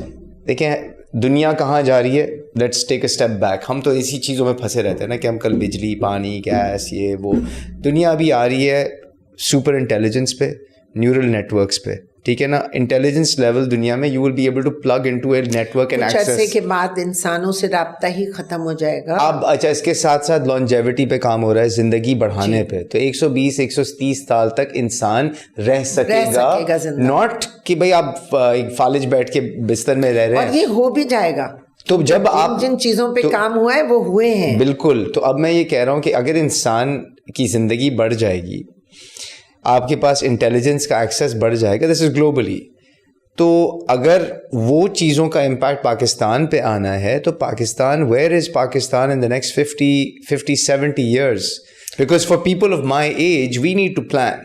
The question is, if I'm planning for the next 70, is Pakistan in my plan or is it not? Because if it's not in my plan, I need to make an alternate plan. And I'm not speaking just for me, I'm speaking for a lot of people of our age group and younger. Because اگر ہمیں نظر آ رہا ہے کہ یار یہ جو ایک کامن تھریڈ ہے اور اس طرح سے کانسٹنٹلی وہی ٹرینڈ نظر آ رہا ہے ہمیں, تو what is going to change the future? 1 lakh ہے ہمارے یہاں جس کو اگر فل اپ کر دیں سارے ٹکڑے جڑ کے, اور یہ پزل مکمل ہوگا, اور وہ ہے تعلیم, ایجوکیشن. وہ تو 30 سال کی کہانی ہے. نہیں تو دیکھیں, قومیں ایک دن میں نہیں بنتی. اگر آپ کو پلاننگ کرنا ہے تو آپ کو لانگ ٹرم پلاننگ بھی کرنا ہے اور شارٹ ٹرم پلاننگ بھی کرنا ہے. دیکھیں نا, منصوبہ بندی کرنا پڑتی ہے. تو میں باہر جا کے اسکول کھول لیتا ہوں یہاں پہ بہت سارے. اگر آپ بالکل, میں تو کہتی ہوں, میں تو اپنی دوستوں سے یہ کہتی ہوں کہ اگر کسی کے پاس 1 گھنٹہ ہے نا, وہ بھی کسی اسکول میں جا کے دے دیجیے اور گزار دیجیے, بہت ضرورت ہے اس وقت. اور اگر آپ نے لانگ ٹرم پلاننگ, آج جو بچہ 10 سال کا ہے, صرف 10 سال کی محنت چاہیے اس کے اوپر, صرف 10 سال کی محنت. اور 20 سال کا جب وہ ہوگا تو ایک شاندار تعلیم یافتہ ذہن کا بچہ اجاگر ہو کے نئی ٹیکنالوجی کے ساتھ وہ کھڑا ہوا ہوگا اور دنیا کو چیلنج کر سکتا ہے. تو 10 years تو کچھ بھی نہیں ہوتے ہیں, قومیں بننے میں تو 500-500 سال لگ گئے. لیکن اگر ہمارے پاس اتنی تیزی سے دنیا آگے جا رہی ہے کہ ہم بہت تیزی سے بچوں کے ذہن کو پروان چڑھا سکتے ہیں, ان کی پرواز بلند کر سکتے ہیں, تو کیوں نہ ہم اس کو پلان کریں سارا. میں آپ کو بتاؤں, میں نے اپنے لاسٹ سینٹ کی تقریر میں کہا تھا, اس وقت عمران صاحب وزیر اعظم تھے, عمران خان صاحب. تو انہوں نے کیوں نہیں کیا؟ میری بات سنیں نا, لاسٹ سینٹ کی تقریر میں, یہ سب گواہ ہیں, سب بیٹھے تھے وہاں. میں نے کہا کہ جب عمران خان صاحب آئے تو مجھے ان کا ایک نعرہ بڑا پسند آیا تھا, بہت پسند. اتنا آیا تھا کہ میں نے سوچا تھا انہیں جوائن ہی کر لوں. وہ اتنا اچھا نعرہ تھا. انہوں نے کہا تھا کہ میں آتے ہی تعلیمی ایمرجنسی لگاؤں گا. ٹھیک ہے, میں ایجوکیشن کی ایمرجنسی لگاؤں گا. تو مجھے تو لگا تھا دروازہ خاور کھل گیا, بس یہ تو انسان آ کے ہماری قسمتیں چمکا دے گا. میں نے اپنی لاسٹ سینٹ کی میری تقریر نکالیں, یوٹیوب پہ ہیں. میں نے کہا دیکھیں ٹھیک ہے, انہوں نے لوگوں کو زبان دے دی, شعور دیا, اور ان کو بتایا, سکھایا. He is a good teacher also, he is not a leader only. اور ایک لیڈر جو ہے اسے اچھا ٹیچر ہونا چاہیے تاکہ وہ لوگوں کو کنونس کر سکے. تو انہوں نے بہت کچھ بتایا, انہوں نے لوگوں کو زبان دی, انہوں نے لوگوں کو ایک شعور دیا, لوگ بولنے لگے, سوال کرنے لگے. یہ اور بات ہے کہ سوال کرنے کا انداز تھوڑا سا تلخ ہوتا ہے ان کا, لیکن لوگ کرنے لگے. خیر, لیکن میں نے کہا وہ تعلیمی ایمرجنسی کہاں ہے, میں اس انتظار میں ہوں. اس وقت وزیر اعظم تھے اور میرا ٹینیور ختم ہو رہا تھا. میں کہا میں انتظار کر رہی ہوں, عمران خان صاحب خدا کے لیے وہ تعلیمی ایمرجنسی نافذ کر دیں. میں آج بھی آپ سے یہ کہہ رہی ہوں کہ اس ملک کو کسی اور چیز کی ضرورت نہیں پڑے گی اگر یہاں تعلیم کے فقدان کو دور کر دیا جائے. اور یہ جو ہماری سو کالڈ جمہوریت نہیں پروان چڑھ پا رہی, جو آپ سارا ابھی مجھ سے گفتگو کر رہے تھے, اس کی ایک وجہ یہ کہ ہمارا ووٹر بالکل بیچارہ معصوم جاہل ووٹر ہے نا.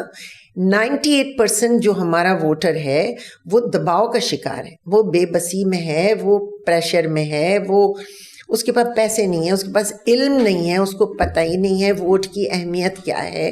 اگر آپ اسے یہ احساس دلا, آپ جائیں تو صحیح, امریکہ میں ہو رہا ہے نا الیکشن, ہو رہا ہے نا, آپ جا کے بات کریں وہاں نوجوانوں سے, اور پھر آپ کو پتہ چلے گا کہ کیا کلیئر کٹ ان کا فیصلہ ہوتا ہے, ان کو ایک ایک بات پتہ ہوتی ہے. اب ہم کیا ہیں, ہمارے بچے جو ہیں وہ بھیڑ چال میں بیچارے, ایک طرف کوئی جھنڈا لے کے بھاگ رہا ہے, سب کے سب اس کے پیچھے دوڑ گئے, ایک احتجاج کے لیے کوئی کھڑا ہو گیا, سب نے ٹائر جلانا شروع کر دیے. مینس یہ سیاست تھوڑی ہے. تو پھر لینڈ ریفارمز پہلے آنے چاہیے یا ایجوکیشن پہلے آنا چاہیے؟ Land reforms. So then what's the point of the education اگر لینڈ ریفارمز لینڈ ریفارمز اور ایجوکیشن ساتھ ساتھ چل سکتی ہے. پرابلم یہ کہ ایجوکیشن آئے گا تو پھر وہ سوال اٹھے گا, پھر وہ لینڈ ریفارمز پہ پریشر آئے گا. دونوں چیزیں میں آپ کو بتاؤں, لینڈ ریفارمز اسی وقت آئے گا نا جب وہاں جا کے ایسے لوگ بیٹھیں گے جو لینڈ ریفارمز لانا چاہتے ہیں.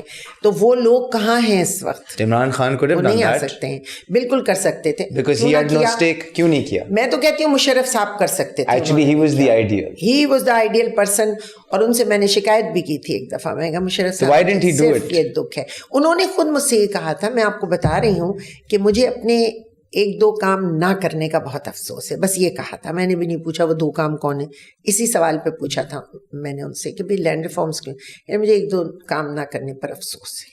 دیکھیں وہی میں نے آپ سے کہا نا, جب آپ کو کوئی جگہ ملتی ہے عہدہ رتبہ, تو اتنے عوامل آپ پہ ٹوٹ پڑتے ہیں, یا تو آپ اس میں بہہ جاتے ہیں اور آپ اپنا مقصد بھول جاتے ہیں. عمران صاحب بھی جو نعرے لے کر آئے تھے, ان میں سے اگر وہ کوئی ایک دو نعرے جو ان کے واقعتاً دل کو چھو لینے والے تھے, جن میں مدینے کی ریاست تھی, ہے نا, تعلیمی ایمرجنسی تھی, پرائم منسٹر ہاؤس کو آئی تھنک وہ یونیورسٹی بنانا چاہ رہے تھے, لائبریری بنانا چاہ رہے تھے. سب میں اس کی قائل نہیں ہوں. پرائم منسٹر ہاؤس کا ایک ڈیکورم ہے, گورنر ہاؤس کا ایک ڈیکورم ہے. بھائی اس ڈیکورم کو قائم رکھتے ہوئے آپ ساری دنیا جہان میں جتنا جس کا جو حصہ ہے وہ کام ہو رہا ہوتا ہے. یہ نہیں ہے کہ آپ اس میں اللے تللے کرنے لگیں, آپ اس کو طریقے تمیز سے استعمال کریں. آپ یہ تھوڑی پرائم منسٹر ہاؤس ہے تو آپ اس کو بکنگم پیلس بنا دیں. ہمیں کیا ضرورت ہے اتنے بڑے, اتنے غریب ملک میں اتنے بڑے گھروں کی, ہمیں کیا ضرورت ہے؟ میں یہی آپ سے کہہ رہی ہوں نا کہ اور دنیاؤں میں بھی ڈیکورم ہوتا ہے اس کا. ہاں ڈیکورم, ہاں بالکل, وہ ڈیکورم ختم ہو گیا اور پتہ نہیں اس میں کیا دعوتیں شروع ہو گئی. تو وہ جو اگر ایک دو نعرے ان کے تھے وہ اگر پورے ہو جاتے تو میں سمجھتی ہوں آج ہماری ملک میں بہت کچھ تبدیلی آ سکتی تھی. لیکن افسوس یہ ہوتا ہے کہ جب کوئی شخص آ جاتا ہے اس جگہ جہاں اس کو پہنچ کے کوئی فیصلہ کرنا ہوتا ہے, آسان نہیں ہوتا. تو پھر مجھے بتائیں, آپ سینٹ میں تھی اس وقت, وائی وڈ سمن لائک ہم, ٹھیک ہے, مطلب with all the wisdom he had, very successful, اور یہ I'm asking you as an outsider's perspective, why did he surround himself with such poor quality people? یہ تو آپ ان کے لوگوں سے پوچھیے. نہیں, as an outsider, in your view, میں آپ کی ویو مانگ رہا ہوں. لیکن ہوتا یہ کہ جو بھی کسی, مجھے ایک دفعہ دلیپ کمار صاحب یہاں آئے تھے, آپ کی اس بات سے مجھے یاد آ گیا, وہ یہاں تھے, فاطمیت فاؤنڈیشن کا پروگرام تھا, and I was sitting with him. تو میں نے ان سے کہا کہ آپ تو اتنے بڑے اداکار ہیں, سب ہیں, آپ نے یہ فلاحی کام کب سے شروع کیے ہیں؟ پیسہ آنے کے بعد کیا آپ پیسہ کہیں صحیح جگہ لگانا چاہتے ہیں؟ انہوں نے ایک عجیب بات کہی. انہوں نے کہا کہ دیکھیں, جب انسان کسی بلندی پہ جاتا ہے, کیا شخص تھا وہ, اس نے کہا جب کسی عروج پہ آتا ہے نا, تو جیسے جیسے وہ اوپر آتا جاتا ہے نا, بھائی اس کے ساتھی تو نیچے رہ جاتے ہیں نا. اس کا لیول اوپر آ گیا, اب وہ ایک ایسے سنگھاسن پہ آ جاتا ہے جہاں وہ اکیلا رہ جاتا ہے, تنہا رہ جاتا ہے. اور جب وہ تنہا رہ جاتا ہے تو اللہ یکتا ہے, اللہ تنہا ہے, اللہ اکیلا ہے. اللہ کو تنہا آدمی جو ہے وہ پسند نہیں ہے. پھر اللہ تعالیٰ خود اس کے ساتھ آ کے کھڑا ہوگا اور اس کو دو کر دے گا. لیکن تنہا آدمی سے ڈرو, اس میں تو خدائی آنے لگتی ہے. تو انہوں نے کہا جو اوپر آ جاتا ہے پھر ہوتا کیا ہے, یا تو وہ اپنے ان نیچے لوگوں کو دیکھ کے اور ان کے لیے کچھ کرنا شروع کر دے, یا پھر وہ جو نیچے کا شور شرابہ ہے وہ اس کے کان بند کر دیتے ہیں. پھر اس کو کچھ سمجھ میں نہیں آتا کہ وہ وہاں آ کے کیا کام کرے. اس نے کہا میں نے جب اس مقام پہ آ کے دیکھا کہ میں تو بالکل اکیلا پڑ گیا ہوں, تو میں نے اپنے آپ کو فلاحی کاموں میں ڈال دیا اور اب میں بہت خوش ہوں. میں لوگوں کے دکھ دور کرتا ہوں اور مجھے بڑی سیٹسفیکشن ہوتی ہے. ایون عمران صاحب نے بھی جو شوکت خانم ہاسپٹل کھولا, میرے خیال سے ہی از اے ٹرو, ایک طرح کا کہنا چاہیے ان کو, آپ یہ کہہ سکتے ہیں وہ ایک ریفارمر بھی ہیں, ایک ٹیچر ہے ان کے اندر بیٹھا ہوا ہے ایک, اور وہ ایک فلنتھراپسٹ بہت اچھے ہیں, بہت اچھے ہیں. لیکن جو یہ سیاست کے پیچ و خم تھے جو ہمارے ہاں جو ہوتے ہیں پیچ و خم, ان میں سے ان کا گزرنا اس وقت مشکل ہو گیا. ہو سکتا ہے وقت کے ساتھ وہ بھی یہ سب کچھ سیکھ رہے ہوں اور انہیں پتہ چل رہا ہو, اور آگے جا کے وہ اس کے نشیب و فراز دیکھ رہے ہیں کہ کتنے لوگ دھوکے باز ہوتے ہیں, کتنے لوگ نیچے سے زمین کھینچ لیتے ہیں, کتنے لوگ دائیں بائیں جو آپ کے آگے ساتھ کھڑے ہوتے ہیں آپ دیکھیں تو وہ آپ کے آس پاس نہیں ہوتے ہیں. یہ ہر لیڈر کے ساتھ ہوتا ہے, ہر لیڈر کے ساتھ ہوتا ہے کہ جس وقت آپ کی گڈی چڑھی ہوئی ہے, آپ بڑے معراج پہ ہیں, تو اس وقت تو لوگ آپ کے پاؤں چوم رہے ہوتے ہیں, اور جیسے ہی آپ کے اوپر کوئی مشکل آتی ہے انسان کھلتا بھی اسی وقت ہے. ایسے ہی ہے نا, آپ کا دوست اسی وقت کھلے گا نا جب آپ کے اوپر کوئی آزمائش یہی ہوتی ہے, آزمائش یہی ہوتی ہے. تو بہرحال اچھے شخص ہیں وہ, اچھے انسان ہیں, انہوں نے شاید نیک مقصد سے سیاست میں قدم رکھا اور انہیں بھی کوئی ضرورت نہیں تھی سیاست کی. تو اکثر جب مجھ سے کوئی پوچھتا ہے تو میں کہتی ہوں مجھے کیا ضرورت تھی, اللہ نے بہت کچھ دیا ہوا ہے, سب چیزوں سے میں بھری پوری ہوں, مجھے کیا ضرورت تھی. ایک مقصد ہو جاتا ہے نا پھر کہ اچھا چلو ہم اب کام کریں گے لوگوں کے لیے, اس تصور سے بندہ آگے بڑھتا ہے اور کوئی کام کرتا ہے. تو وہاں اس کا فلاپ ہونا یا ناکام ہونا بھی دل کو دکھاتا ہے. یعنی کوئی اچھی بات نہیں ہے کہ اگر وہ اچھا کام کرنا چاہتے ہیں اور انہیں کوئی نہ کرنے دے کام, یا وہ نہ کر سکے ہوں, یہ بھی تو ہے.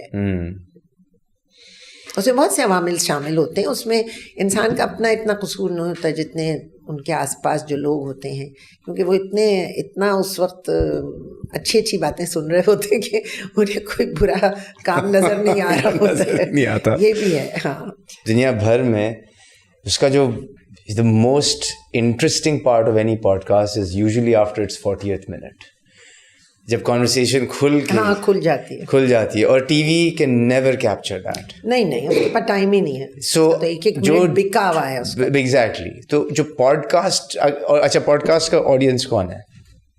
Truly it's usually the intellectuals, ہاں, جو سننا چاہتے ہیں, and it is usually people, بھائی انہوں نے کیا کہا ہے, it is usually people who looking for something. جی, تو ایسے لوگ جو اب آپ کو سننا چاہیں گے نا, وہ یہ دیکھیں گے شاید, ورنہ ہم نے کچھ زیادہ آپ کو سننا چاہیں گے تو آپ کو تو ضرور دیکھیں گے. مجھے تو کوئی نہیں جانتا, میرے پاس تو کوئی اتنی انٹرسٹنگ باتیں تھی نہیں کہ کوئی سننا چاہے, میرے پاس تو ایسی سادی سی باتیں. نہیں, موٹیویشنل چیزیں تو بہت ہیں, آپ کے پاس پرسپیکٹیو اچھا ہے.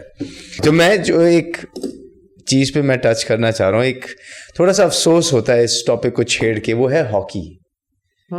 ہمارے ملک میں ہاکی یوزڈ ٹو بی اور از آر نیشنل اسپورٹ, لیکن hockey is a sport that has faded. اور آپ پریزیڈنٹ بھی رہ چکی ہیں, اور وہ بھی ویمنز ہاکی سائڈ پہ, اور آپ کو ایکسپوجر بھی تھا ہاکی فیڈریشن کا.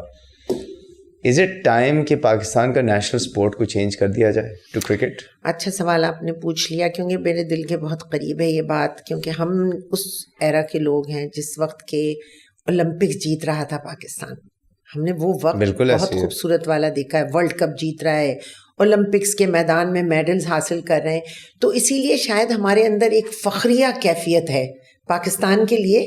ہم کسی سے برا نہیں سن سکتے, بھائی کچھ بھی ہے, ہمارا ملک اس کے بارے میں کوئی برا نہ کہے. یہ ایسی بات ہے جیسے میری اولاد ہے, بھائی میں کیسے اس کی برائی سن لوں, میں 2 تھپڑ مار دوں گی اسے, لیکن میں کوئی اور تو تھپڑ مار کے دیکھے, ہے نا. تو میں اپنے ملک کے لیے کسی سے کوئی ایک لفظ نہیں سنوں گی, چاہے وہ کوئی بھی ترم خان ہو نا. اسی طرح جیسے ہم جب بڑے ہو رہے تھے تو ہمیں بڑے فخر تھے کہ ہمارے یہ ہیروز ہیں, ہمارے یہ اسپورٹ جام ہیں, اور اسکواش میں بھی اور ادھر ادھر سب طرف تھے.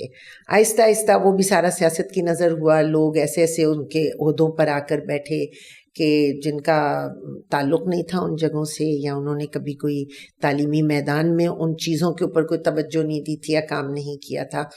اور ہاکی ہی کو نہیں, آپ نے کہا ہاکی کو لے کے افسوس ہوتا ہے آپ کو, اور اسکواش پہ افسوس. میں اسکواش پہ تو گیا ہی نہیں. اب آپ کرکٹ کے میدان میں جو بنگلہ دیش ہمیں پیٹ رہا ہے تو آپ کو افسوس نہیں ہوتا. چلیں پھر بھی اب تو گلی ڈنڈے پہ آ کے رک گئی ہے بات, اور وہ بھی پتہ نہیں کہاں گلی محلوں میں کہیں کوئی کھیل بھی رہا ہے یا نہیں. ہمیں کبڈی پہ چلے جانا چاہیے. بلکہ کبڈی میں شاید ہم جیت رہے ہوں گے, مجھے نہیں پتا.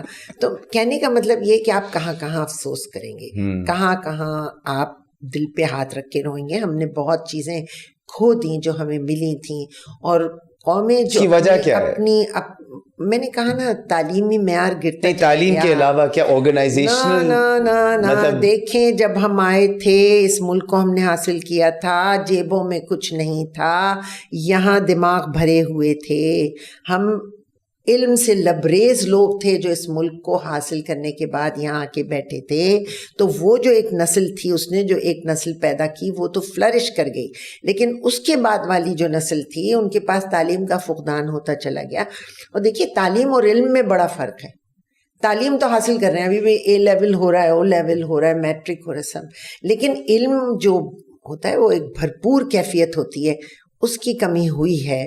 تو پھر کیا ہوا, اسپورٹس کی طرف کوئی توجہ نہیں ہوئی, اسپورٹس سیاست کی نظر ہو گئی, سیاست جو تھی وہ فرعونیت کی نظر ہو گئی, آپ کچھ بھی کہہ لیں. پھر وہ سیاست بھی ختم ہو گئی, پھر ہمارے پاس آ گئے آرمی آ گئی, پھر اس کے بعد آرمی نے آ کے ٹیک اوور کر لیا, پھر وہ سارا کچھ ہو گیا, پھر اس کے بعد جمہوریت آ گئی, پھر دوبارہ سے. تو مینس کہ آپ کیا کہیں گے, ہم تو الٹ پھیر میں ہی لگے رہے, اپنے آپ کو ابھی ادھیڑ رہے ہیں ابھی سی رہے ہیں, ابھی ادھیڑ رہے ہیں ابھی سی رہے ہیں, کوئی چیز کنسسٹنٹ نہیں تھی. اب 4 الیکشن ہوئے ہیں, میں کہتی ہوں اب تو ہمیں سنبھلنا چاہیے. اب جمہوریت کی پٹری پہ اگر گیا ہے ہمارا ملک تو کم از کم ہمیں اس میں تھوڑی تبدیلیاں لانے کی ضرورت ہے. یہ جو آپ نے چھیڑا ہے یہ میرے دل کے بہت قریب ہے, یہ ٹاپک اسپورٹس کا. میری بیٹی جو رہتی تو سین فرانسسکو میں, شی از این آرکیٹیکٹ, لیکن اس کی جو بیٹی ہے علیشا وہ والی بال کھیلتی ہے, اور میرے دونوں بیٹوں کے تینوں بچے جو ہیں وہ ٹینس پلیئر ہیں. تو میرا ایک پوتا جو ہے بڑا, وہ پاکستان کی ٹیم میں ہے, اور وہ ماشاءاللہ وہ فرسٹ جونیئر چیمپئن بنا جب اس نے پہلی دفعہ انڈیا کو 8 سال بعد پاکستان جونیئر چیمپئن شپ پہ ہرایا. تو اس کو پھر پرائڈ آف پرفارمنس ملا تھا ISPR کی طرف سے. تو میں آپ سے یہ کہنا چاہتی ہوں کہ ان بچوں نے اپنے گیمز کو اٹھایا, لیکن میری جو نواسی ہے وہ جب کھیلنے آئی تو میں تو یہ سمجھی تھی کہ وہ امریکن بورن مسلم ہے, تو یہاں آ کے تو وہ گھبرا جائے گی, ماحول ہی بالکل مختلف ہے, اردو سے آتی نہیں ہے, کیا ہوگا. اس نے آ کے کہا کہ نانی میں تو یہاں حیران رہ گئی ہوں, میں جوتا پہنتی ہوں اگر $100 کا, وہ تو تھوڑے دن میں ٹوٹ جاتا ہے, اسپورٹس مین تو جوتے توڑنے میں ماہر ہوتے ہیں. اس کے یہاں بچیوں کے پاس پلین ٹینس شوز بھی نہیں ہے, ان کے پاس کٹ نہیں ہے, یہ جو ہوتی ہے والی بال کی بال, وہ جو پراپر بال ہوتی ہے وہ بال نہیں ہے, ان کے پاس کوئی فیسلٹیز نہیں ہے, اور وہ کہاں کہاں گاؤں سے آ کے, اور وہ فیڈریشن میں ان کا نام ہے, اور وہ کھیلنے آ رہی ہیں. تو پھر میری بیٹی آرکیٹیکٹ ہے, اور اس کی جو بیٹی ہے وہ والی بال چیمپئن ہے. انہوں نے ایک پلان کیا ہے, اور انہوں نے کیا ہے ویمن امپاور اکیڈمی کے نام سے ایک اسپورٹس کا پلان. اس اسپورٹس میں سارا لڑکیوں کے لیے فری وہ بنا رہی ہیں آڈیٹوریمس اسلام آباد میں, بہت بڑا. اس کی پلاننگ یہ ہے کہ جتنا یہ ہمارا سی سائڈ ہے, دیکھیں اب پلاننگ تو ہے, لیکن اب میں آپ کو آگے بتاؤں گی مسئلہ کیا ہوا. یہ جو سی سائڈ ہے, اس نے کہا آپ نے دیکھا ہوگا اولمپک میں بھائی اسٹریٹ فٹ بال, اس پہ بھی انعام تھا, اس پہ بھی ورلڈ کپ جیت رہے ہیں لوگ, اولمپک لے رہے ہیں. تو ہمارے یہاں تو بہت کچھ ہو سکتا ہے. اس نے کہا جو سی سائڈ ہے اس پہ جو سی پہ جو والی بال کھیلی جاتی ہے, اس نے کہا اگر ایسا ہو کہ ہم یہاں سے فنڈنگ کر کے وہاں صرف سارے کورٹ ہم بنا دیں پورے سی سائڈ پہ, پبلک جاتی ہے نا, بالز بھی ہم فراہم کر دیں, کسی 1-2 لوگوں کو وہاں انتظامیہ خود وہاں کی کوئی کسی کو مخصوص کر دے, اور وہاں جو بچے مرد عورتیں جو آئیں والی بال کھیلیں, انہی میں سے نکل آئیں گے پلیئرز, کیونکہ تو فری آف کاسٹ ہوگا. تو اس نے کہا کہ ماں آپ پتہ کریں کہ یہاں مطلب کس طرح. میں نے جب پتہ کیا تو پتہ چلا یہاں سے وہاں تک کا جو سمندر ہے وہ KPT کے پاس ہے, پھر وہاں سے آپ جائیں تو وہ نیوی کے پاس آ گیا, وہاں سے آپ آگے جائیں تو وہ فلاں گیا, تو مینز وہ بٹا ہوا ہے. کیا کریں گے آپ, کس طرح ہوگا, اچھا پھر کوششیں کی جا رہی ہیں. تو کہنے کا مطلب یہ ہے کہ آپ جب تک کھلا میدان نہیں تیار کریں گے. ہمارے پاس ایک زمانے میں یہ فٹ بال, لیاری کے بچے کیا زبردست فٹ بال کھیلتے تھے, باسکٹ بال کیا زبردست کھیلتے تھے. کراچی یونائٹیڈ کے کو فاؤنڈر کو بھی میں نے بلایا تھا یہاں پہ فٹ بال کے حوالے سے, اور وہ کس طرح وہ بچوں کو لا کے ٹرین کر رہے ہیں بائی دی وے, امپاورش کمیونٹی سے آ کے یہاں کھیلتے ہیں یہیں جسٹ ڈاؤن دی روڈ. تو دیکھیں میں آپ کو بتاؤں, پرائیویٹلی کر رہے ہیں, پرائیویٹلی کر رہے ہیں. یہی میں آپ سے کہنا چاہ رہی ہوں, پورے کراچی میں اس وقت شاید کوئی شخص بھوکا نہیں سوئے گا, کیونکہ سارے فلاحی ادارے کھانا کھلا رہے ہیں, کپڑے دے رہے ہیں. اس وقت فلنتھروپسٹ نے پورے کراچی کو ایسے اٹھایا ہے. میں نہیں سمجھتی اب پنجاب میں ہوتا ہوگا, سب جگہ ہوتا ہے ویسے تو, ہر جگہ فلاحی ادارے کام کریں, لیکن میں کہتی ہوں کراچی کے فلاحی ادارے اور فلنتھروپسٹ, سلوٹ ٹو دیم. سارا پڑھائی سے لے کے کھانے سے لے کے لوگوں کی آرام اور آسائش کے لیے ہر کام جو ہے وہ فلاحی ادارے کر رہے ہیں. تو پرائیویٹلی تو کر رہے ہیں, لیکن وہ جو پرائیویٹ پارٹنرشپ ہوتی ہے جو کہ ہونا چاہیے اب ہمارے اداروں کے ساتھ مل کے, وہ نہیں ہو پا رہی ہے. اگر وہ ہو جائے گی تو زندگی میں بہت سے کام آسان ہو جائیں گے, ہمارے لوگ کرنے کے لیے تیار ہیں. تو اگر سارے کام, وہ کہتے ہیں نا, ہم تو مائل بکرم ہیں کوئی سائل ہی نہیں, راہ بتلائیں کسے رہ رہو منزل ہی نہیں, کہ کوئی ہم سے راہ پوچھے تو ہم راہ بتائیں. تو بہت لوگ ہیں جو کام کرنا چاہتے ہیں, لیکن ہماری جو ہمارے سسٹم کی جو خرابی ہے. اگر سارے کام ہی پرائیویٹ ادارے کر رہے ہیں, including sports and training the less privileged and philanthropy, کھانا پینا تعلیم, so then why do we need a nation state? میں آپ سے کہہ رہی ہوں نا کہ because the future of the world is digital.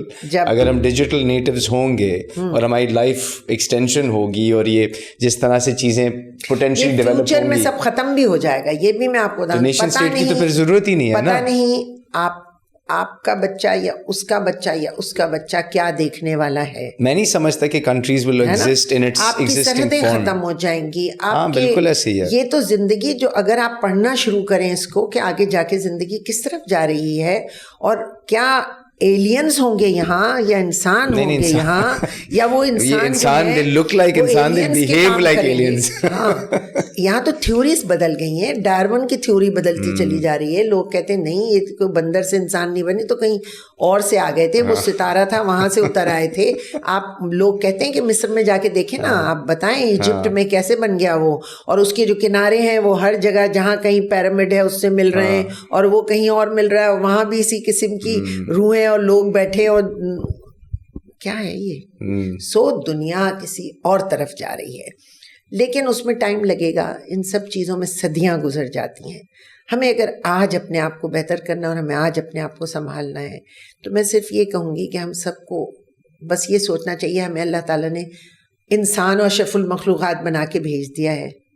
بڑی بڑی باتیں تو بہت کرتے ہیں نا, فلسفے اور پتہ نہیں کیا کیا ہم نکال لیتے ہیں چیزیں, اور تھیوریز نکال لیتے ہیں, لیکن سچ بات یہ کہ چھوٹی سی آسان بات ہے کہ مجھے ایک انسان بنایا ہے, انسانوں کے درمیان اتارا ہے, مجھے اپنی انسانیت کو ہاتھ سے نہیں جانے دینا چاہیے. آپ نے ایک شعر بولا تھا ایٹ یونیورسٹی, میں پورا ٹرانسلیٹ نہیں کر سکوں گا, لیکن آپ اس شعر کا جو خلاصہ وہ یہ تھا کہ اللہ اس انسان سے پیار کرتا ہے جو سارے انسانوں سے پیار کرتا ہے. خدا کے بندے تو ہیں ہزاروں, یہ والا بنوں میں پھرتے ہیں مارے مارے, میں اس کا بندہ بنوں گا جس کو خدا کے بندوں سے پیار. یہ والا شعر, یہ فیکٹ ہے. اور جو یہ بڑے بڑے شاعر 100 سال پہلے کہہ گئے, وہ ولی تھے, وہ ان پہ کشف ہوتا تھا, وہ انہوں نے ایسے ایسے اشعار کہے جو 100 سال کے بعد آج آپ پڑھتے ہیں تو کہتے ہیں تو آج بالکل کہا جانے والا شعر ہے. تو زندگی میں بہت کچھ ہمیں پتہ ہے, ہمارے پاس ہے, نہ ہم اسے تلاش کرتے ہیں نہ پڑھتے ہیں. لیکن میں سمجھتی ہوں ہم بہت خوش نصیب نسل کے لوگ تھے. ہمارے والدین نے ہمیں بہت اچھی تربیت دی, ہمارے استادوں نے بہت اچھا پڑھایا, ہم بڑے بلیسڈ لوگ ہیں. اور اگر ہم بلیسڈ ہیں تو ہم سے کیا فائدہ ہو رہا ہے. میں آپ کو ایک چیز کہوں اس میں I 100% اگری.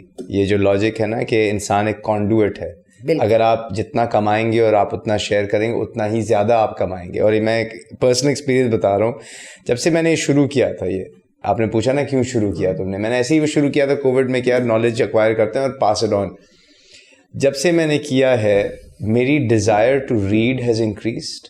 بالکل, میں کتابیں زیادہ پڑھوں, میں پڑھتا نہیں تھا کتابیں, I thought it was just I didn't have the patience for it. آپ معلومات لے کے بات کریں گے نا. اب جب جتنی زیادہ میں کتابیں پڑھ رہا ہوں اتنا زیادہ مجھے موڈ ہو رہا ہے کتابیں پڑھنے کا. پھر میں چیزیں سمجھنا چاہتا ہوں, پھر میں اور لوگوں سے ملنا چاہتا ہوں, پھر میں اور ڈاکیومنٹ کرنا چاہتا ہوں, پھر مجھے کوئی باہر کسی تقریب پہ ملتا ہے, وہ اس موضوع پہ ڈسکس کرتے ہیں, پھر مجھے ایک نیا آئیڈیا آتا ہے. It's almost like the more I do, the more I'm able to share, and the more I share, the more I get. اور یہ صرف میں نالج کی بات کر رہا ہوں. دیکھیں جو آپ نے کہا نا, more you will give more you will get. Maulana Rumi کی تشبیہات رومی میں انہوں نے ایک مثال دی, وہ حکایتوں سے بات سمجھاتے ہیں. فارسی میں تھا, وہ اردو میں آپ کو بتا رہی ہوں کہ جب آپ ایک دانہ لے کے زمین میں بوتے ہیں تو بظاہر تو آپ نے اسے فنا کر دیا نا, اس کی تذلیل ہو گئی نا, زمین کے اندر ڈال دیا, ختم ہو گیا نا وہ. لیکن جیسے ہی اس دانے کو حرارت, پانی, روشنی ملتی ہے, وہ دانہ زمین میں سے زمین کا سنگلاخ سینہ چیر کر ایک کونپل اوپر نکال دیتا ہے. اور وہ کونپل, وہ ایک دانہ آگے جا کے ڈھیروں شاخیں, ڈھیروں خوشے نکلتے ہیں, ڈھیروں اس میں دانے نکلتے ہیں, اور وہ دانہ جو ہے وہ پھیلتا اور پھلتا رہتا ہے. یعنی ایک دانے سے آپ ہزارہا دانے نکالتے ہیں. اسی طرح جو بھی چیز آپ کے پاس ہے, جتنا بانٹیں گے اتنا بڑھتا جائے گا. یہ تو ایک عجیب اللہ تعالیٰ نے کمال کیا ہے, دیکھیں نا آپ. اور دنیا میں, اب آپ نے عجیب ٹاپک چھیڑ دیا, دنیا میں, کائنات میں اللہ تعالیٰ کی بنائی ہوئی جتنی بھی چیزیں, مخلوقات اور کائنات ہے, ہر چیز جو ہے وہ دوسرے کو کچھ دے رہی ہے نا. Very true. اگر بارش کا پانی, بارش نیچے سمندر کے اندر ڈالتی ہے تو سمندر بھاپ کے ذریعے اڑا کے دوبارہ بادل بنا دیتا ہے نا. درخت جو ہیں وہ آکسیجن نکالتے ہیں, کاربن ڈائی آکسائڈ لیتے ہیں, کاربن ڈائی آکسائڈ نکالتے ہیں, وہ دیتے ہیں. ہر چیز لے رہی ہے اور دے رہی ہے, دے رہی ہے, دے رہی ہے. یہ ایک عجیب انسان کی عجیب مخلوق اللہ نے پیدا کی ہے, جو بس لینے پہ ہی ہے, اس کو دینے کا کوئی شوق نہیں آتا. ادروائز کائنات کا ذرہ ذرہ آپ دیکھیں تو وہ کوئی نہ کوئی فیض پہنچا رہا ہے آپ کو. اگر اللہ نے کہیں بھی اس کو رکھ دیا, وہ فیض پہنچا رہا ہے. اور یہ مخلوق عجیب مخلوق ہے, لیکن اس نے فیض پہنچانا ہے, لیکن وہ اللہ کی تابع ہے وہ مخلوق. مجھے لگتا ہے کہ آپ نے کراچی یونیورسٹی کے فلسفی ڈپارٹمنٹ میں کافی ٹائم گزارا تھا, میس کام میں کم ٹائم گزارا تھا.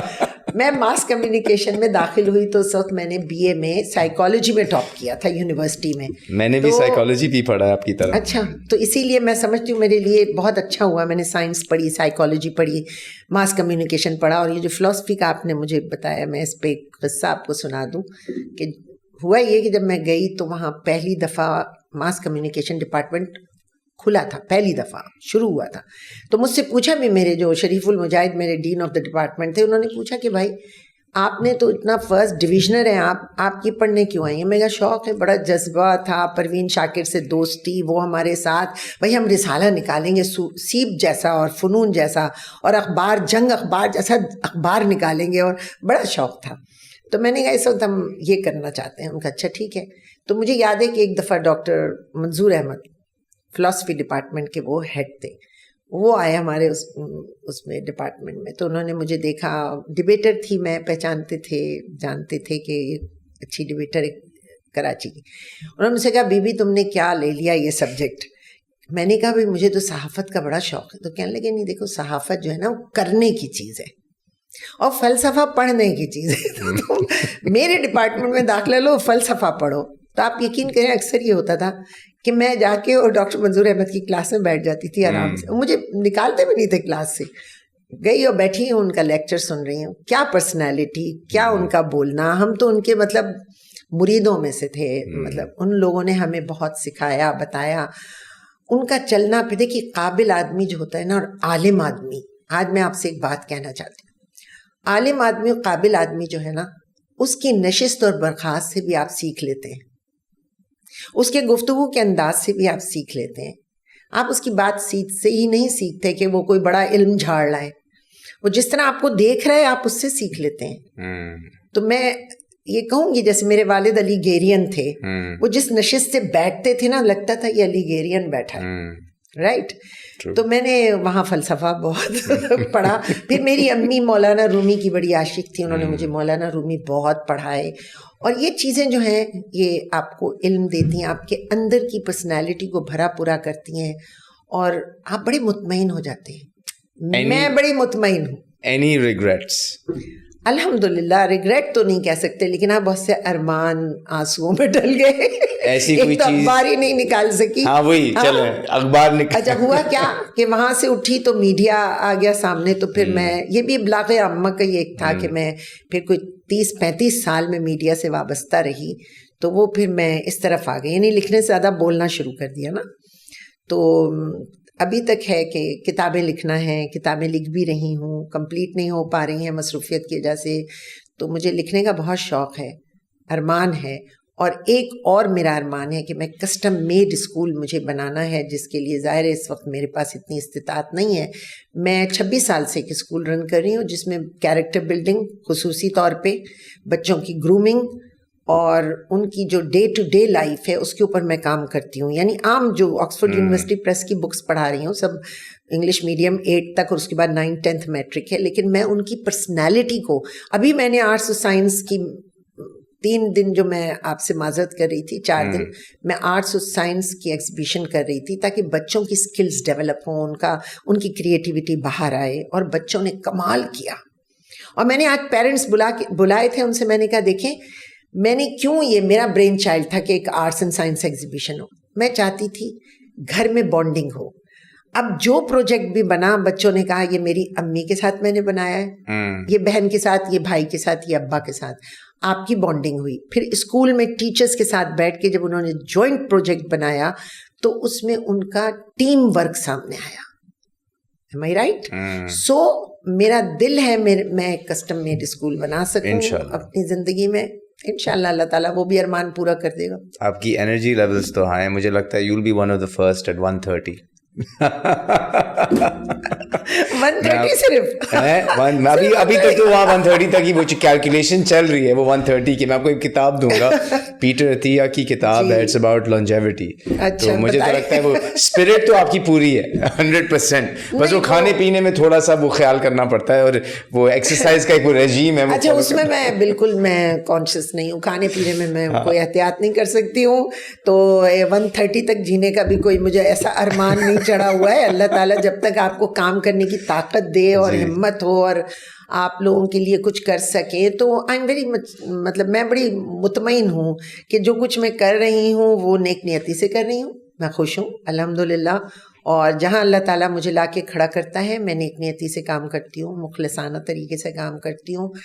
اور میں دعا صرف یہ کرتی ہوں کہ مجھ سے کوئی غلط کام ایسا نہ ہو جو کسی کو تکلیف پہنچ جائے. مجھے ہو جائے تکلیف کوئی بات نہیں, کسی کو مجھ سے کوئی تکلیف نہیں ہونا چاہیے. یہ میری والدہ کی سکھائی ہوئی مجھے ہدایات و نصیحت ہے جس کو میں نے اپنی آنچل سے باندھا ہوا ہے. ماشاء اللہ, بہت بہت مزہ آیا آپ کے ساتھ بات کر کے. میں تو آئی کیڈ کنٹینیو گوئنگ آن. میں تو I am really intrigued by your stories, اور آپ کا ایک جو اسٹائل ہے, اور جتنا مجھے تو لگ رہا تھا کہ میرا املا ہونے والا ہے, جتنے اس طرح کے آپ نے مشکل اردو کے الفاظ استعمال کیے. نہیں سمجھ آ گئے مجھے پورے, لیکن میں سوچ میں پڑ گیا کہ ہم نے یہ پڑھے تھے اسکول میں یا نہیں, کیونکہ یہ تو ایسے الفاظ ہے کہ مطلب کافی عرصے بعد سننے کو ملتے ہیں. تو بہت بہت شکریہ آپ کے وقت کا, آپ کے کنٹریبیوشنس کا, اور جہاں بھی آپ کو ہماری ضرورت ہو آپ کے اسکول میں, کیونکہ آئی بلیو جو آپ نے بات کی کہ contribution to society starts from education. آپ کی قطع کلامی ہو رہی ہے, میں آپ کو بتاؤں بالکل آپ کی ضرورت ہوگی. میرے اسکول میں کبھی میں نے کسی پولیٹیکل پرسنالٹی کو چیف گیسٹ نہیں بلایا ہے, ناٹ بوجود کسی وجہ کے.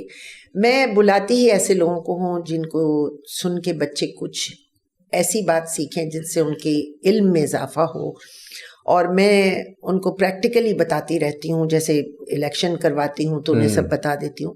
لیکن جیسے انور مقصود صاحب کو میں نے بلایا, تو انور مقصود صاحب کو میں نے بلا کے کہا کہ میں آپ کو اس لیے ملانا چاہتی ہوں, آپ بچوں کو بتائیں کہ میڈیا سے آپ اتنا نہیں کماتے جتنا آرٹ اور پینٹ سے کماتے ہیں آپ.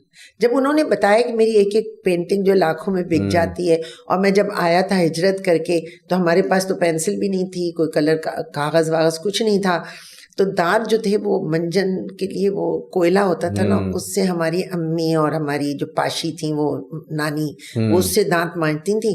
تو ہم جب صبح بیٹھتے تو میں وہ منجن اٹھا لیتا تھا, اور سفید دیواریں تھیں چونے کی, تو اس کے اوپر میں شکلیں بناتا تھا کہ آج نانی اماں کا موڈ کیسا ہوگا.